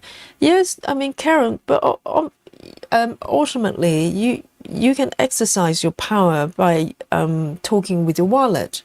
So if you don't buy it, yep, they won't survive, right? They'll have to do something else. But I think it's not kind of turn it into a campaign and just allow individuals to decide for themselves. You know, so Karen, you might go, well, I refuse to buy anything that's generated with AI. And that's perfect. That's fine, because that's what you believe. But I think it's quite another thing when people get mad, and I'm not saying that you are, but if you know, some people can get very outraged and turn it into a campaign and try to tell people what to do. And that's when I think it starts to get turned into something else. So personal beliefs we can have, but not imposing on someone else. I think just you know, trust others who also have the same intelligence and consideration to make their own choices. So I think, you know, it will make the world a lot more peaceful.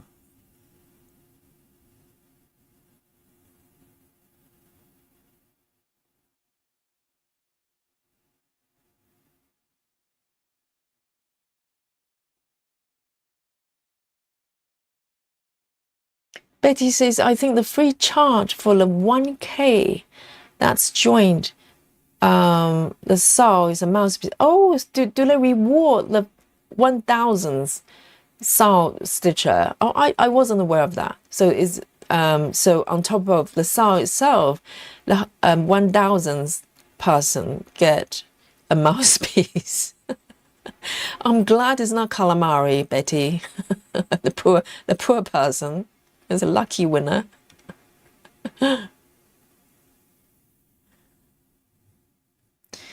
No, I'm not quite in the loop of that, the SAL news. So I'm counting on you.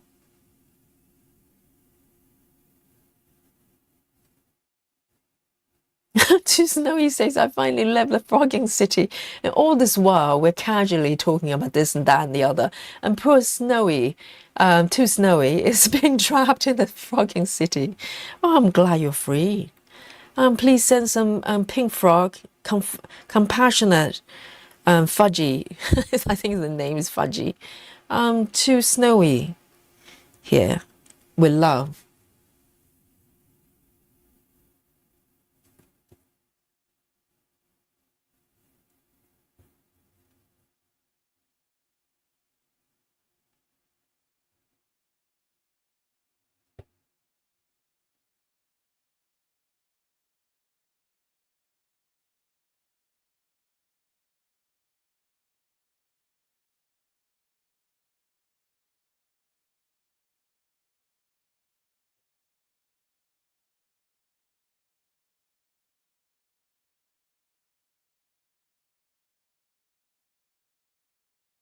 Ring says, oh, Ring, what have you finished?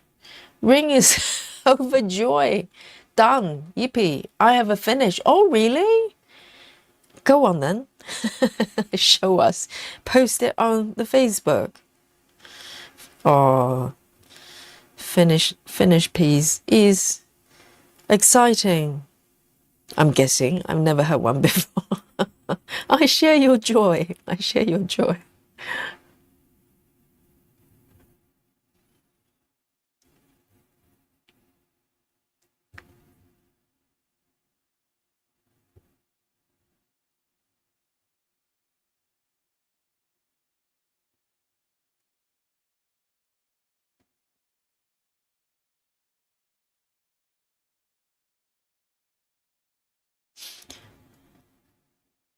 Oh, Jacqueline asks, I asked this last night's stream.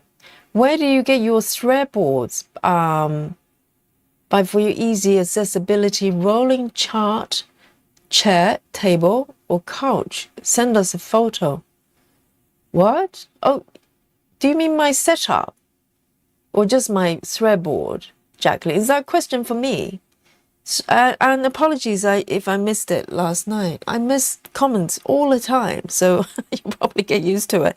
I do my best. If you have something that you definitely want me to pay attention, you can always put like emoji, like question emoji and stuff like that, so I know it's a question. Because there's quite a lot of chatter between you guys as well, so I have to scan through and filter those out so I don't interfere your conversation.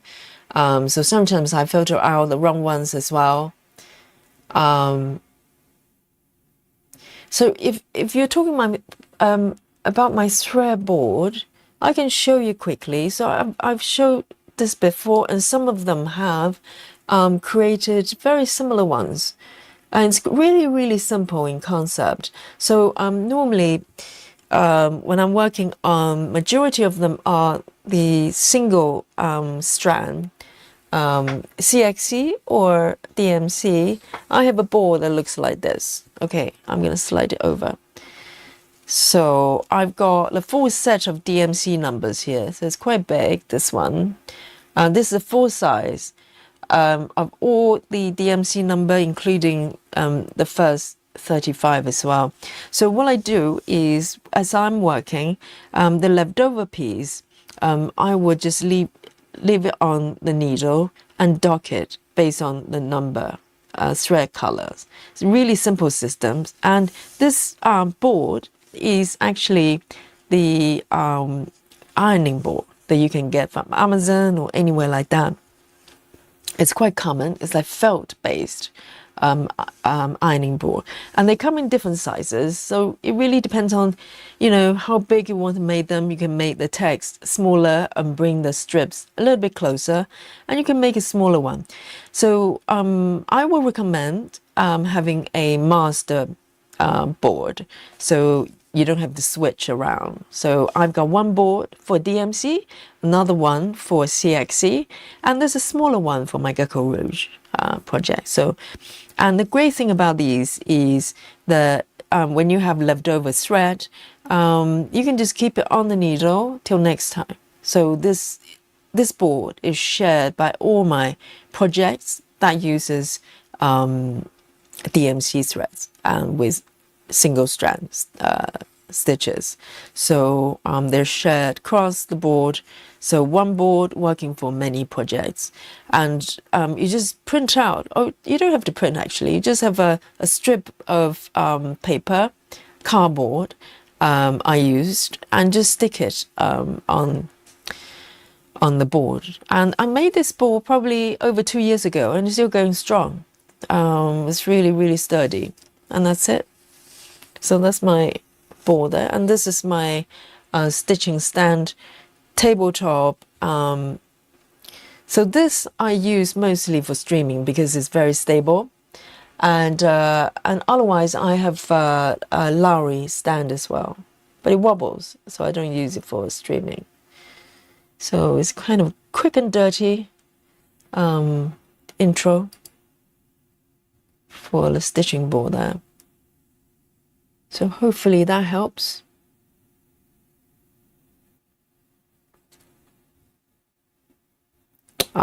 So Ring has been stitching a Christmas present, and that's exciting because you finished it way before. You had plenty of time to frame it, package it, and also some time to say goodbye to it as well, because you know, I don't know how long you've spent on that piece, but now it's going to another person, so say goodbye. Oh, that's lovely.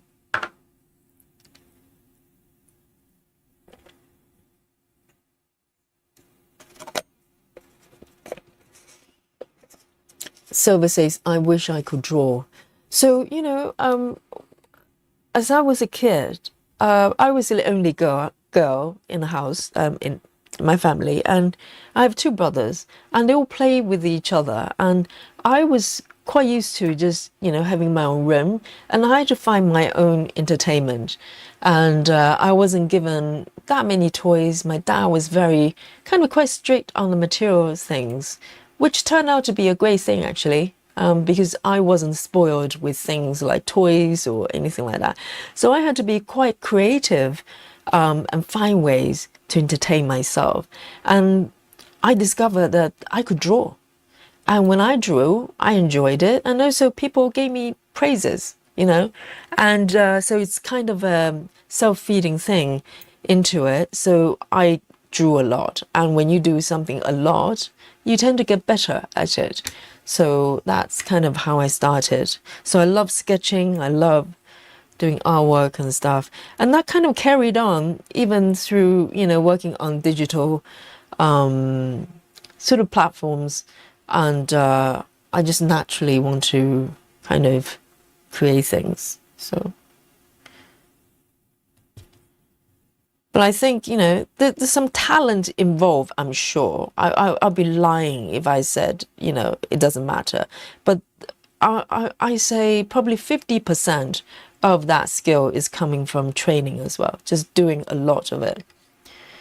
You can't get away from that. You know, even the best painters in the world, they paint all the time and sketch all the time. If you look at, I love looking at artists' sketchbooks, because the final pieces they probably planned and maybe have drafts, many drafts before.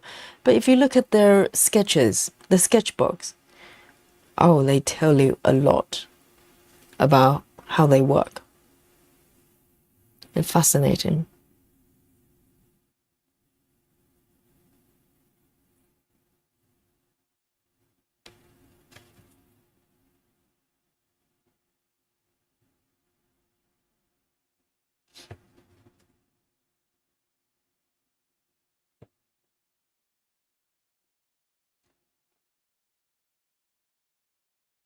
One more here.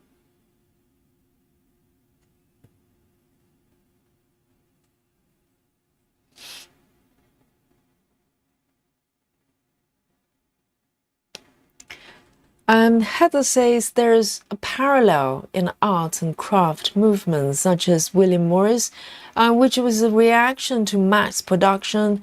Much of the beautiful embroidery we admire is inspired by art and craft. Yes. Well, I just think a lot of times it's about giving these things space to work themselves out, because you can't work through these things through protesting or stuff like that. I just don't believe it works that way. I think we just naturally select what makes sense for us. And, you know, I'm very mindful not letting myself kind of, you know, fall into one camp of thinking. There's certain things I have very strong feelings about, but at the same time, I fully accept other people don't think the same way, and I'm okay with that, you know.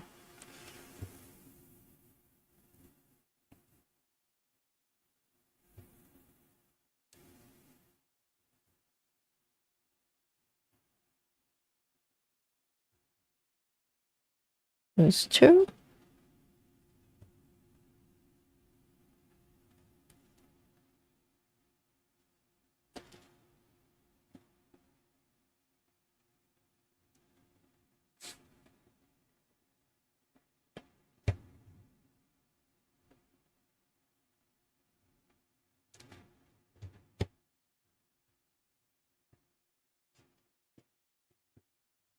Oh dear, it's a little knot there.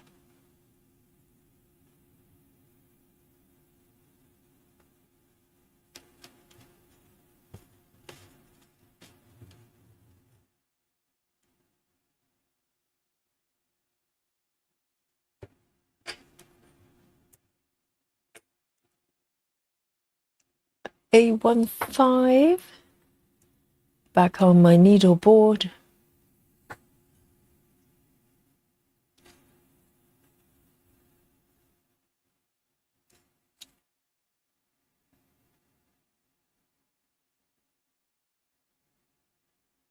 And Karen Sutherland says one issue that impacts AI is there's no copyright on AI images.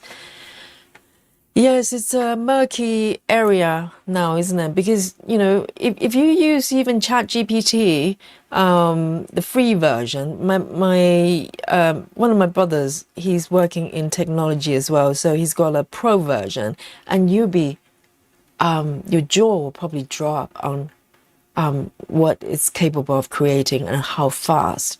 But even with the free version on ChatGPT, you just give it a few description, it would draw a picture for you. So that generated picture, the question will be, who has a copyright of that? So in order to create something like AI images, so there are a lot of debates. Where does the AI get the information from? Yes, it's from the internet. It's from things that's out there. But currently, anything that's you put out on Google, so for instance, the pictures of your whip, okay, that you posted on Facebook, by default, you've given away your copyright. You cannot claim that that picture was my copyright because you post it to an open platform. So that's kind of currently defined. If you put it out there, it's everybody's. So in a way, AI is pulling from all of that information and use that as the resources to create whatever images that you ask ChatGPT to create. So yeah, I don't know who actually owns that generated piece. Can you claim that's yours? Kind of, you can't, because you just press the button. And you can claim the concept of it. Let's say if that generated picture is, I don't know, three-legged calamari with a pink hat. Technically, you could kind of claim that that was my concept. I created that piece for Nikki. Okay, so she has a three-legged calamari with pink hat with some hair, hopefully this time, to stitch. But yeah, I don't think you will probably be very successful claiming that right, because it by default is pulling from a public generation information. It's a bit like Google, Google, the information on Google is just in the image form. So yes, but hopefully, again, I'm in a firm sort of school of thinking that time will take care of it. We'll iron this thing out. Things will land in the right places, because we can't think our way through to something that we don't fundamentally understand just yet, So we're kind of forcing our intellect to come up with a solution of things we're not ready to know, perhaps. Grace Houston says, what would I look for to determine if cross stitches AI? It really depends. First of all, the look and feel, I think, guys, what do you think? First of all, if it's not credited to someone, maybe something that you probably need to look into it. But that could be just the fact that there's a copyright, maybe violation there. That happens, it's been happening a lot on cross-stitching patterns. But now it has added element of maybe the images doesn't have an artist. But I think if you look at the pattern, a lot of times you can probably tell, that just looks a bit different. There's something just too polished, too perfect. Yeah, because human creation has certain temperaments, their, flaws and habits. There's certain signature that happens, from with an artist you can recognize. AI does not have that. Maybe at some point they can artificially implement something in there, but at least AI images I've seen, I can always tell. There's just something, maybe if you draw and you paint yourself, you just know that's not a normal human creation. So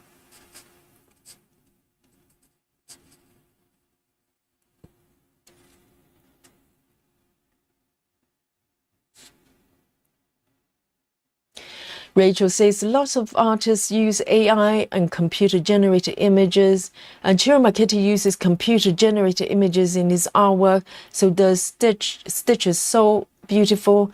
clip art from Etsy, not hand drawn. Yes, so there are a few elements because, you know, when you say AI, we're probably not talking about artists using digital tools to do. Nowadays it's probably very common, and I think Aimee Stewart as well. So there's a slightly different element. Some people might not like it. Some people might go, well, I just like, you know, something that's coming from painting, hand drawn. So people can have individual thoughts about that. But I think when we talk about AI, we're talking about it's being generated. So it's not so much the platform itself. The Chiyo Makete is using the tools as a medium instead of paintbrushes to create an art piece. So it's still his creation from his own ideas and his own implementations, whereas AI is generated by itself. So yes, so it's slightly different, I think.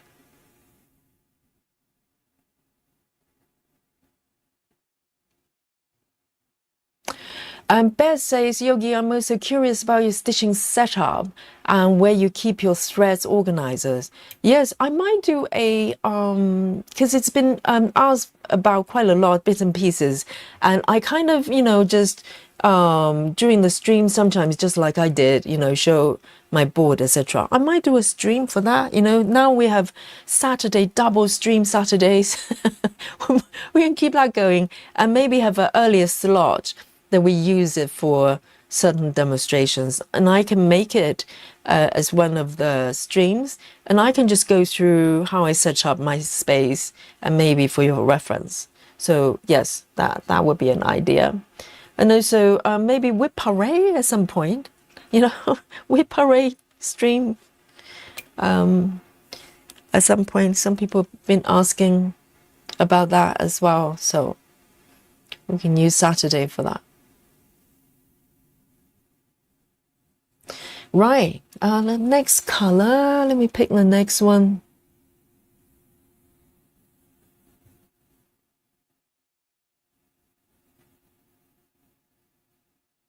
Let me flip my chart here.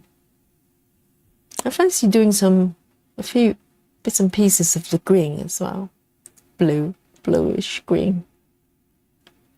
Just switch back and forth so my eyes don't get fatigued with one single kind of cow, or browns or blue.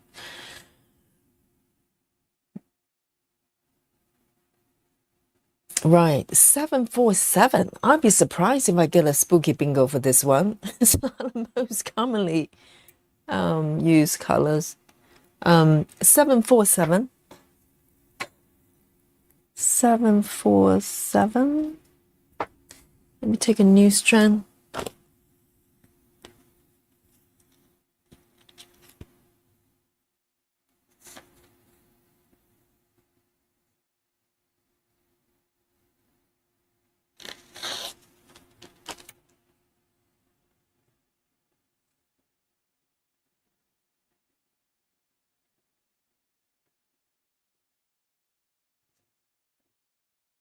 Hey, busy mom. Hello, hello.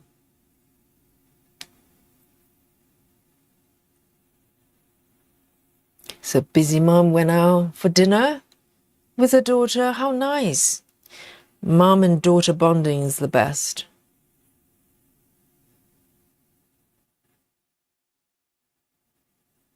Susan says, I think she's called the Contessa. Nikki's stitching even a calamari piece. She's full of tentacles and is holding a cuttlefish. Oh dear. Susan, you're making the piece sound so attractive. Yeah. A calamari lady holding a fish. Whose idea was that? Oh, Jacqueline says, not the board, your overall setup. So I'm not able to do it right now, Jacqueline, as I said. I'll try to come up maybe with a stream where I can go through it properly and leave it on the record. And next time, I can just go, hey, go watch that one. Go watch that stream. I cover everything. Karen says, I finally have my fairy brand stand and frame set up took a bit with hobby. It's like a puzzle you have to solve. Engineering some additions to make it suit me. That's very nice. I've seen some of the stitches have that set up. I think once it's set up, it looks quite settled. It's just, you know, getting there is a little bit tricky, I think. I've seen how many pieces they come with some floss tubers.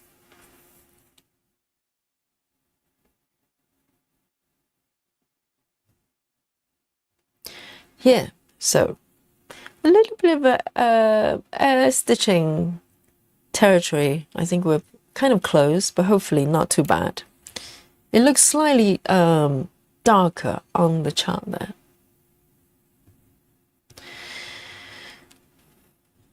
So here we go. I'm going to go from bottom up.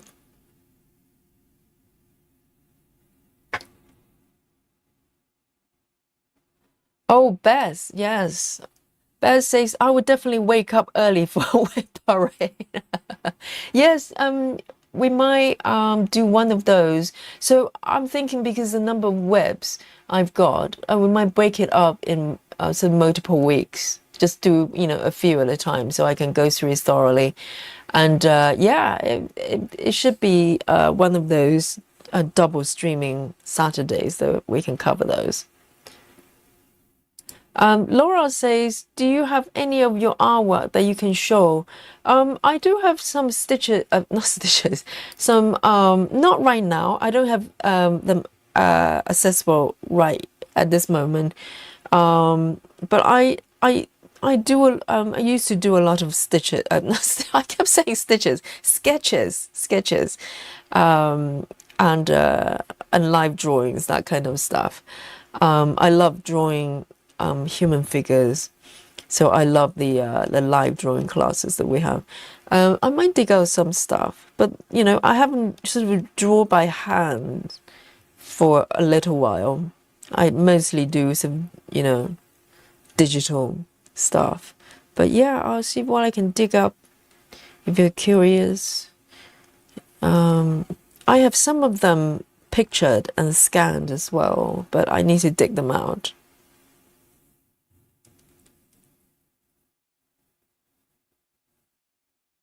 And Callum says, yes, definitely let's stream use your setup. Yes, definitely. And some quite a few people interested in not just stitching setup, but also the streaming setup, meaning the camera and everything. So I'll see how I can show that effectively, because there are probably quite a lot of future floss tubers. They're probably curious about the live stream setup as well. So quite a lot to share. I'm happy to share everything.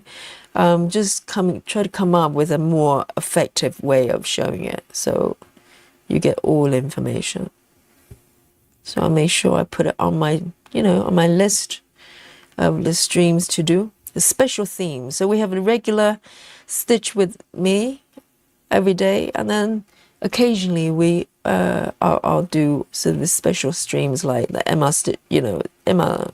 Stitches method this coming Saturday. So stay tuned. Stay tuned.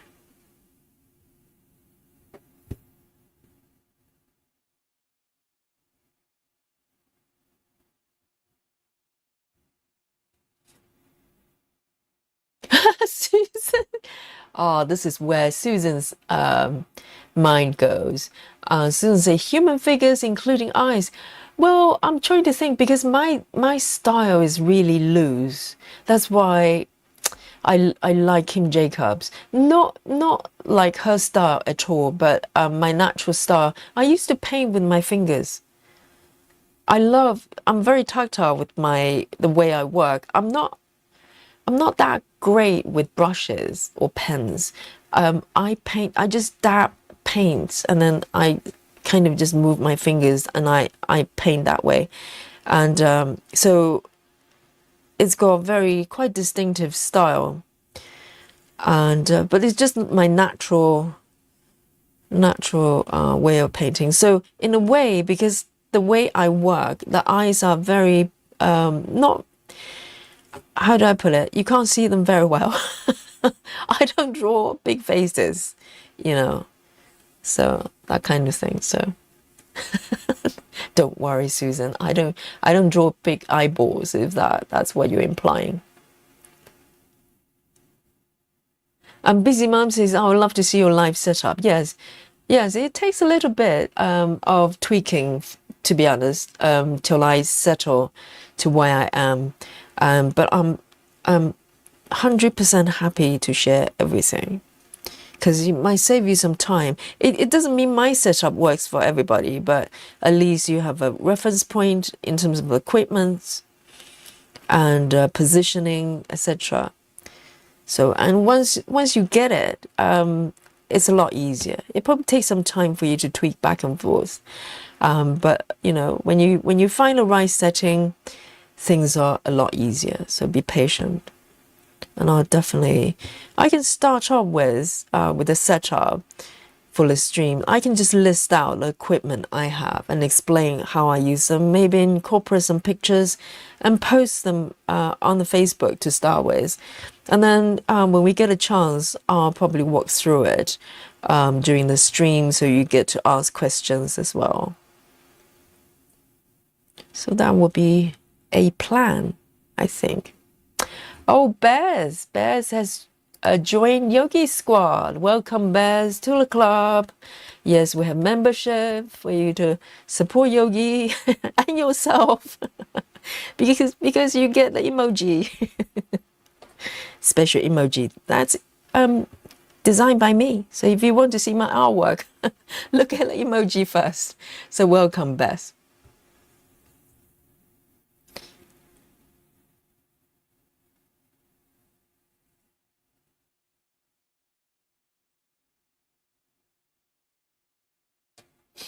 And Heather says you could theoretically, I'm just going back in the chat now, you could theoretically copyright prompts that you use to create AI, the piece is created with AI. However, you will have to demonstrate they're substantially original and unique. AI generated code is a hot area for this. Yeah, I bet that there's quite a lot of debate on whether you can claim AI generated piece as your own, because the whole point of copyright is, you know, as you said, it's supposed to be a unique idea, right? That you can go, well, no one else came up with this. I'm the first, so this is mine. But that, yes, it's slightly murky there. Slightly murky there.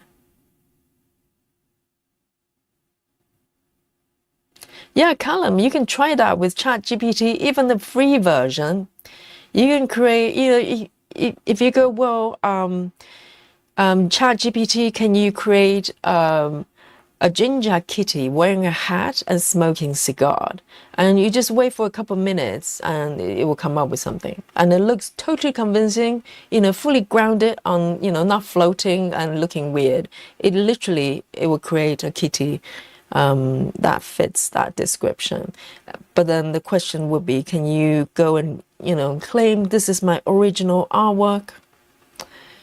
Yes, I think you will have a pretty hard time at this point.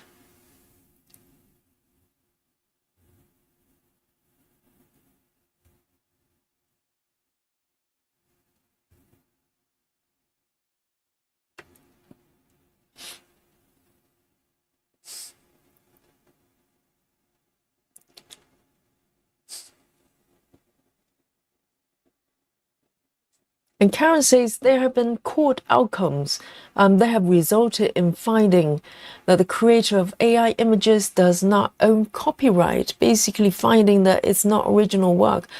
Well, if we're talking about going through something like ChatGPT, where there's a pro version, a free version, essentially the AI is pulling from public knowledge, things as from Google, primarily probably, and compile it together using the quote-unquote intelligence and create a new image. But you could argue every bit of information is coming from existing either creations or pictures or whatever from someone else.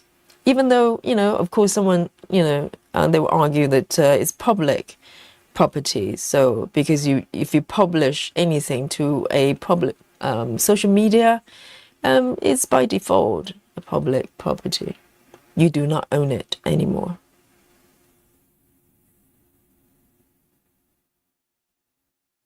So I don't know. Yeah, it's a tough one. It really depends on which part of that artwork you own. Do you own the generated piece, or you own the concept of that ginger cat, smoking cigar? Is that original to you?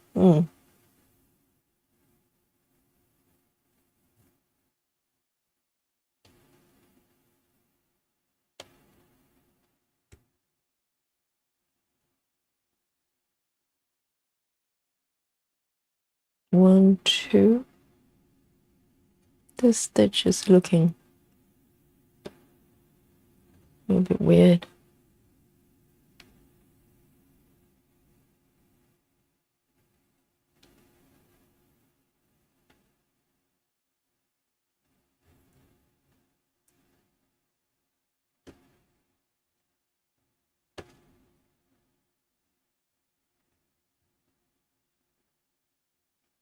Air stitching.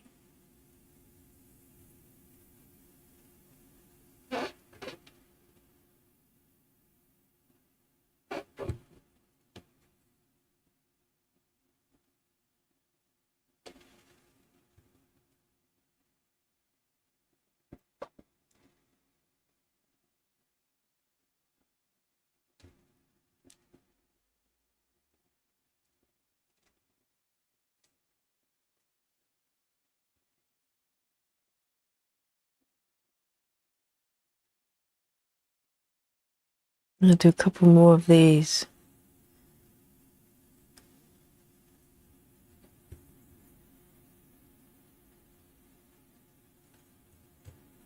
And I'll switch to darker colors.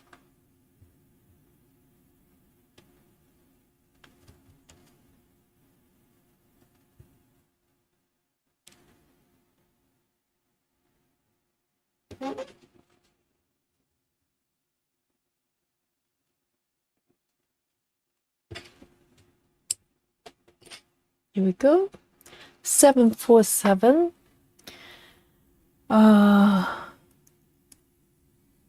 me take a sip of my tea here. Maybe a piece of chocolate. How's that? Where's my chocolate? Oh, a little bit of snacky time for Yogi here.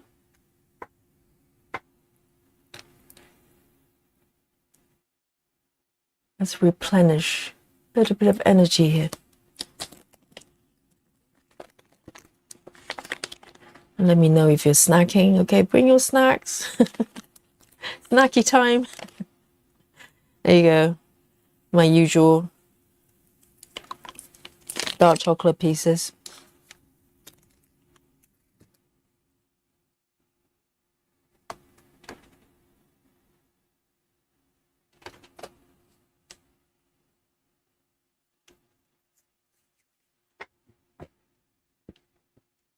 There you go. Chocolate time. Yes, Kelly, are you snacking?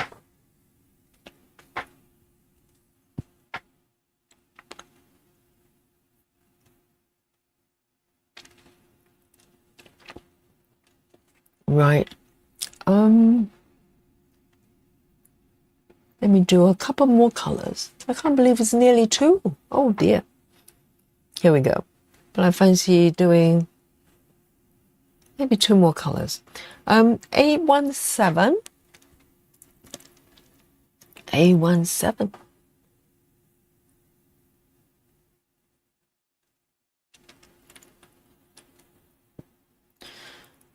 And there's 3 stitches here. Let me find it. There.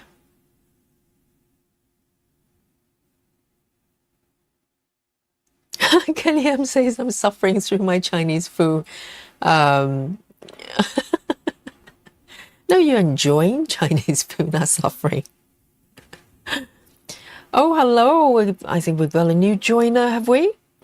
Is it Goita? Hello.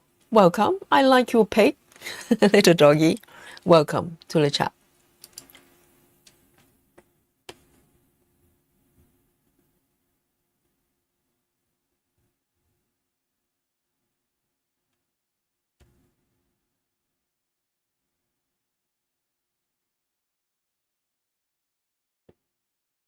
Whoops.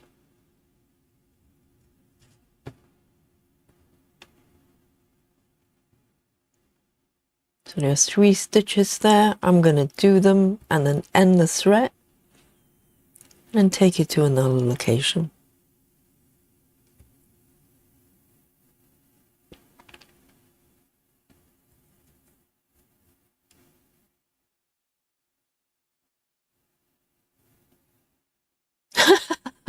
Kelly says I passed enjoyment 3 shrimps ago. Well, there is such a thing as too much good things. But I'm sure you enjoyed the first 2. But you know, shrimps, I presume that's American way of saying it. Shrimps over here, they're tiny, tiny little things. And I think the shrimps you're referring to is called prawns over here. So is there such a thing as prawns in America? I wonder. Because prawns are sort of regular size, you know, maybe about that big. Shrimps are tiny little ones. But I think in America, shrimps are actually those bigger ones. Why don't they make everything the same? It's so confusing. Kelly. Ah, yes, I'm sure you'll feel better. Yes, it's worth suffering, isn't it? Good food. Just give it 15 minutes. You'll be fine. Maybe, you know, you can, go for that 4th shrimp. The option is always there.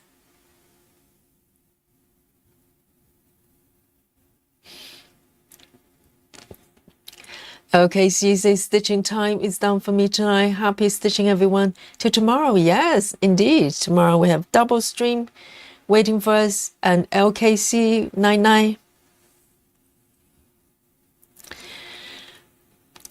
Heather says we have shrimps, which we call shrimps, and giant shrimps, which you call prawns. Oh, so shrimps are small for you. I was under the impression that shrimps are the regular size ones and the prawns you don't have.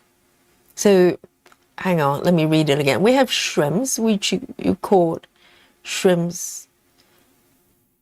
Right, shrimps over here are tiny. Like nobody wants to eat them. And giant shrimps. Over here is probably king prawns. I don't know. I'm not sort of well versed in the seafood area, as you can tell, as I banned them from my stream. Okay, from the group. No calamari, no seafood stitching. Oh right. So Clara, so prawns exist in America, and you call them prawns? Do you call them prawns?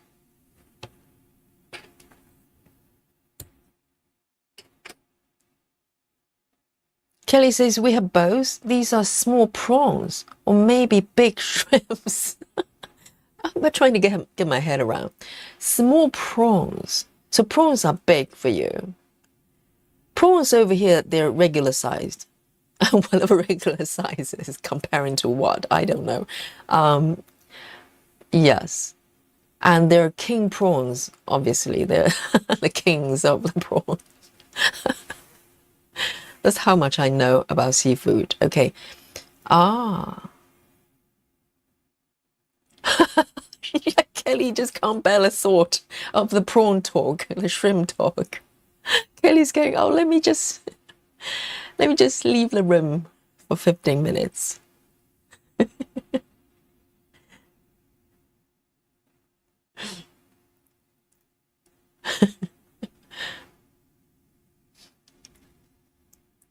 But yes, no seafood. We have the no calamari emoji, okay? That's a group-wide policy. No calamari stitching. Oh, Rachel Morton says, never heard of prawns. There you go. That was my suspicion. Rachel is in New York City. Maybe I'm not well versed in the prawn. You and me both. She says, but small shrimps are just shrimp. And they're jumbo shrimps. Fantail shrimps. Oh dear, that sounds scary. That was my impression because I remember, someone sounding quite confused when I said prawns. So I just presume maybe prawns they don't exist in America. Clara says canned shrimps are very small. We even have escargot. So shrimps could be big or small. And you have prawns as well. Some of you actually recognize prawns.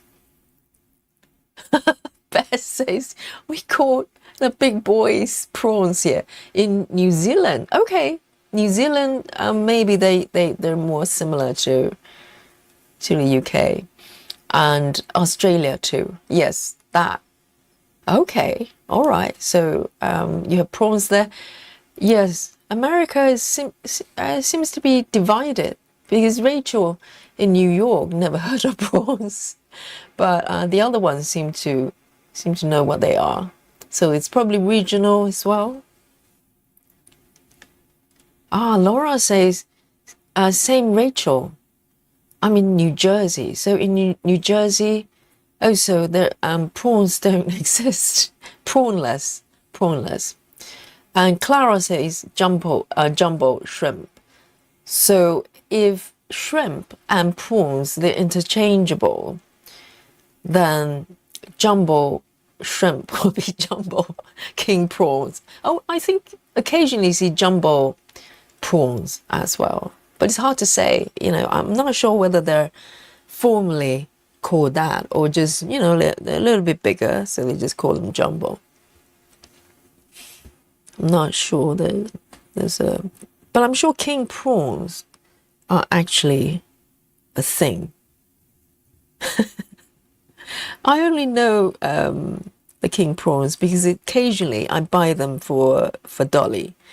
So as a treat, some prawns for Dolly.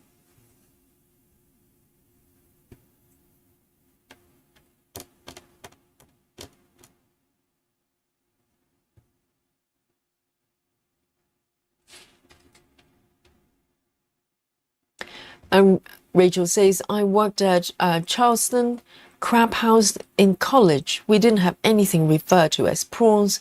It was shrimp, crab, flounder. What's flounder? Salmon. So I presume it's a seafood restaurant. What's a flounder? Oh, the mystery of the world cuisine. The mind boggles.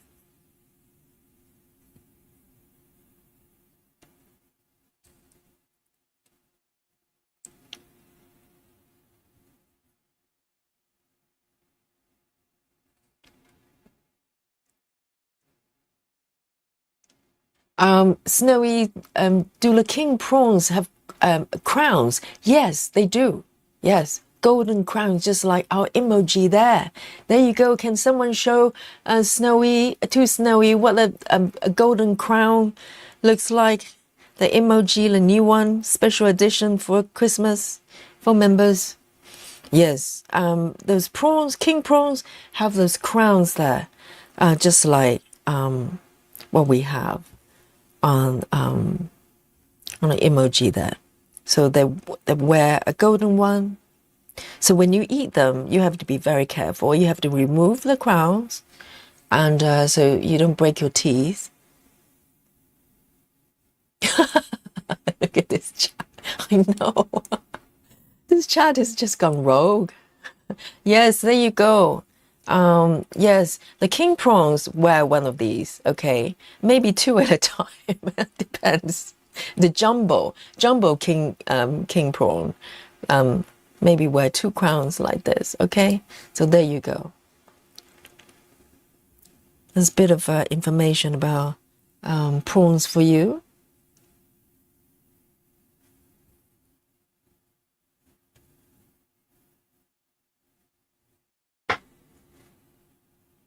And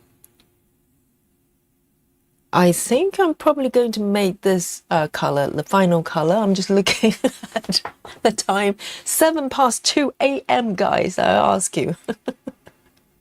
So, but this is what we do here. Mondays and Friday, you know, we just stitch until the wee hours. And we like it. It's nice and cozy, you know. And we talk about prawns and king prawns. Occasionally the chat just go, you know, it goes rogue. It's just what it does. Yes, all the crowns. Ring says, where I am in Michigan, shrimps is graded by weight.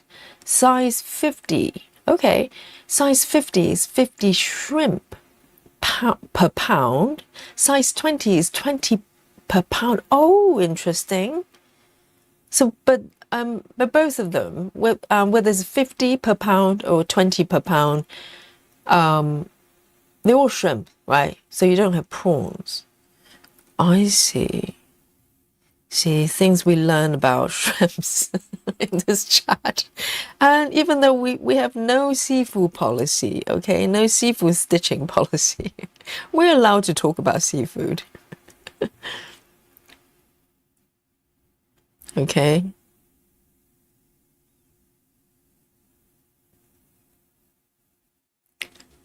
So I'm gonna make a few more stitches, okay? So guys, you know by now, by the end of every stream, you get to guess my stitches. How exciting. You know, every night is a new night, or maybe it's morning or afternoon where you are. Whatever time zone you are, come forward and play the game together.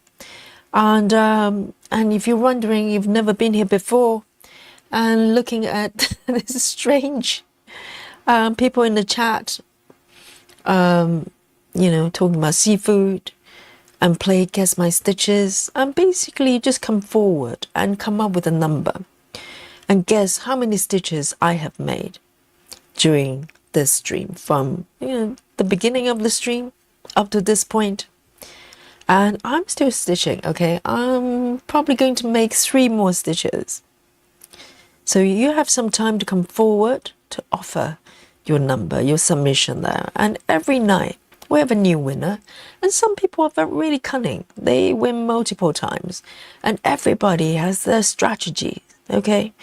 They have formula they apply in order to guess Yogi's stitches every single day. And if you win, oh dear, you get the crowns, okay? The special, not just the prawns get crowns, you get crowns as well. How nice. And you get the respect and admiration from all the chat, all the stitchers here and beyond in the stitching world. And most of all, you get to enjoy the buffet with me. Oh, it's like having tea with a queen. It's tremendous. So I'm going to end my stitch here, okay? And the buffet's offered by all of you. I bring nothing. I just stitch and eat the buffet every day. And I win every night, okay? And so come forward if you're lurking. Unlurk yourself for a moment. It's fun. And just type in a number and you can unlurk yourself, all right? And let me bring on our super duper Guess My Stitches machine. If you've never seen this before, brace yourself, okay? This is no AI. This is created in my basement with my hands and power tools, okay? Just for your enjoyment there. High-tech stuff. Go. Yes. Okay, so yesterday we had the Christmas edition of Guess My Stitches, and I'm thinking, maybe we only have that for Wednesday when we do the Christmas stitching, and also from December officially. We'll bring on the Christmas theme here, and so until December we only use the Christmas edition of Guess My Stitches machine on Wednesdays. Okay, it's more more special that way.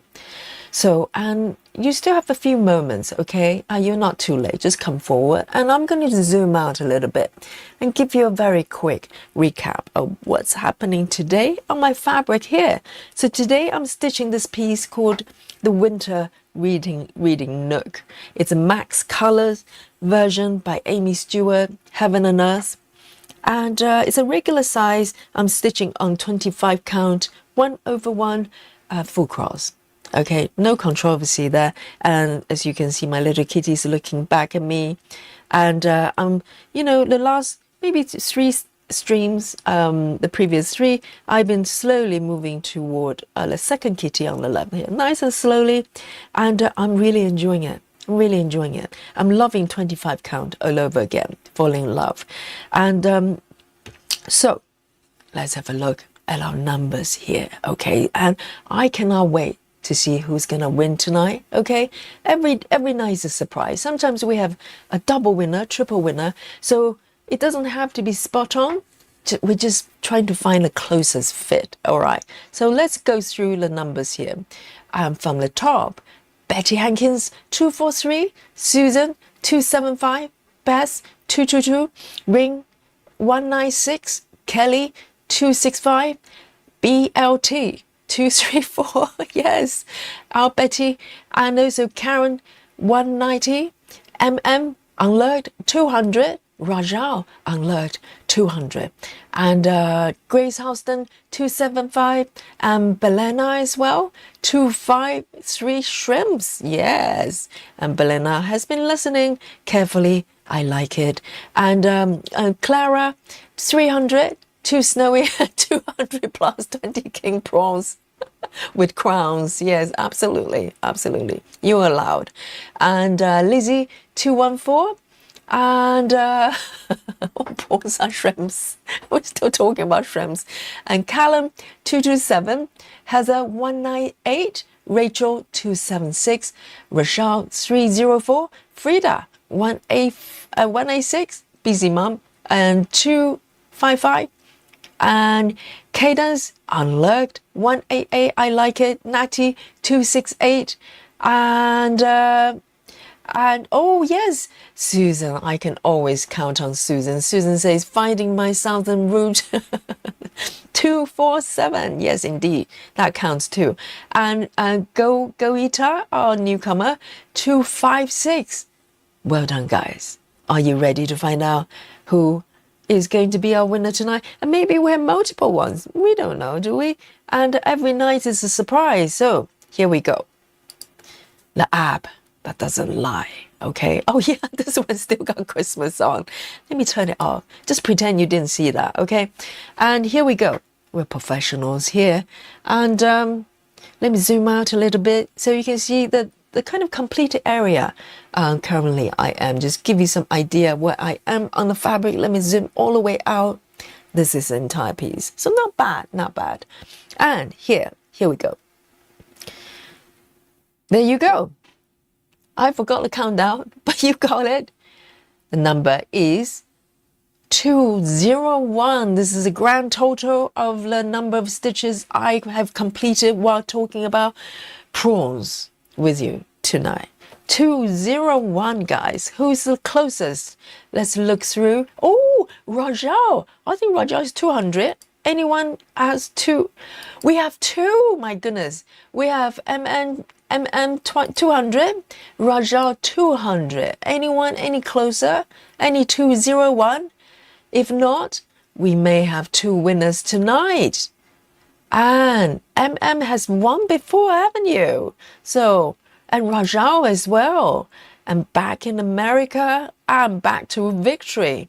Amazing. So we have two winners tonight, and that's Rajal and MM here. So guys, you are regulars. You know how it works. And you get celebrated and praised by everyone and get to enjoy our emoji buffet. First of all, brought by Kelly M for our winners here. And we have round of applause from Busy Mum. I'm sure the buffet is coming. And Laura as well. And beautiful spread there. And Turtle Stitches Heather has brought up the sort of, more fast food cuisine over wherever it is. It's beautiful. And some prawns, of course. Is there a prawn emoji? Oh, guys. Oh, I love you so much. You make me laugh every day. Oh, dear. The prawns I've never seen. I never seen a prawn emoji in my life. And there's more. The different ones. This one's lobster. Oh, my God. Oh, amazing. And cuisine of the world. Yes, beautiful. See, I told you, this is a feast. And we have, winner is not having the victory. We have a very full stomach as well. And here we go, guys. Your phone emoji. Oh my goodness. Yes. Thank you, guys. Oh. This has been a tremendous stream as usual. Every night's a fun night. I hope you enjoy your stitching as well. And we're going to come back. This is technically Saturday in the UK, and later on we have 2 more streams. Okay, 2 stream days Saturday. We might keep that streak going. And I'm going to demonstrate Gemma's method, and come forward if you're curious, and or if you tried this method before and it didn't work for you, hey, let Yogi show you how it's done. Okay, trust Yogi here. So let's get together, have some fun, and after that we'll have our usual Aimee Stewart sub. So come with me. All right, and let's stitch together later today. It's Saturday, and give me some 99 love there with the 99 emoji, and send Yogi and all your stitchy friends over here in Europe to bed. Thank you, guys. And until the next stream, Yogi signing out. Thank you, guys. Nighty night, everyone. And I'll see you later. Night night, guys. Good night.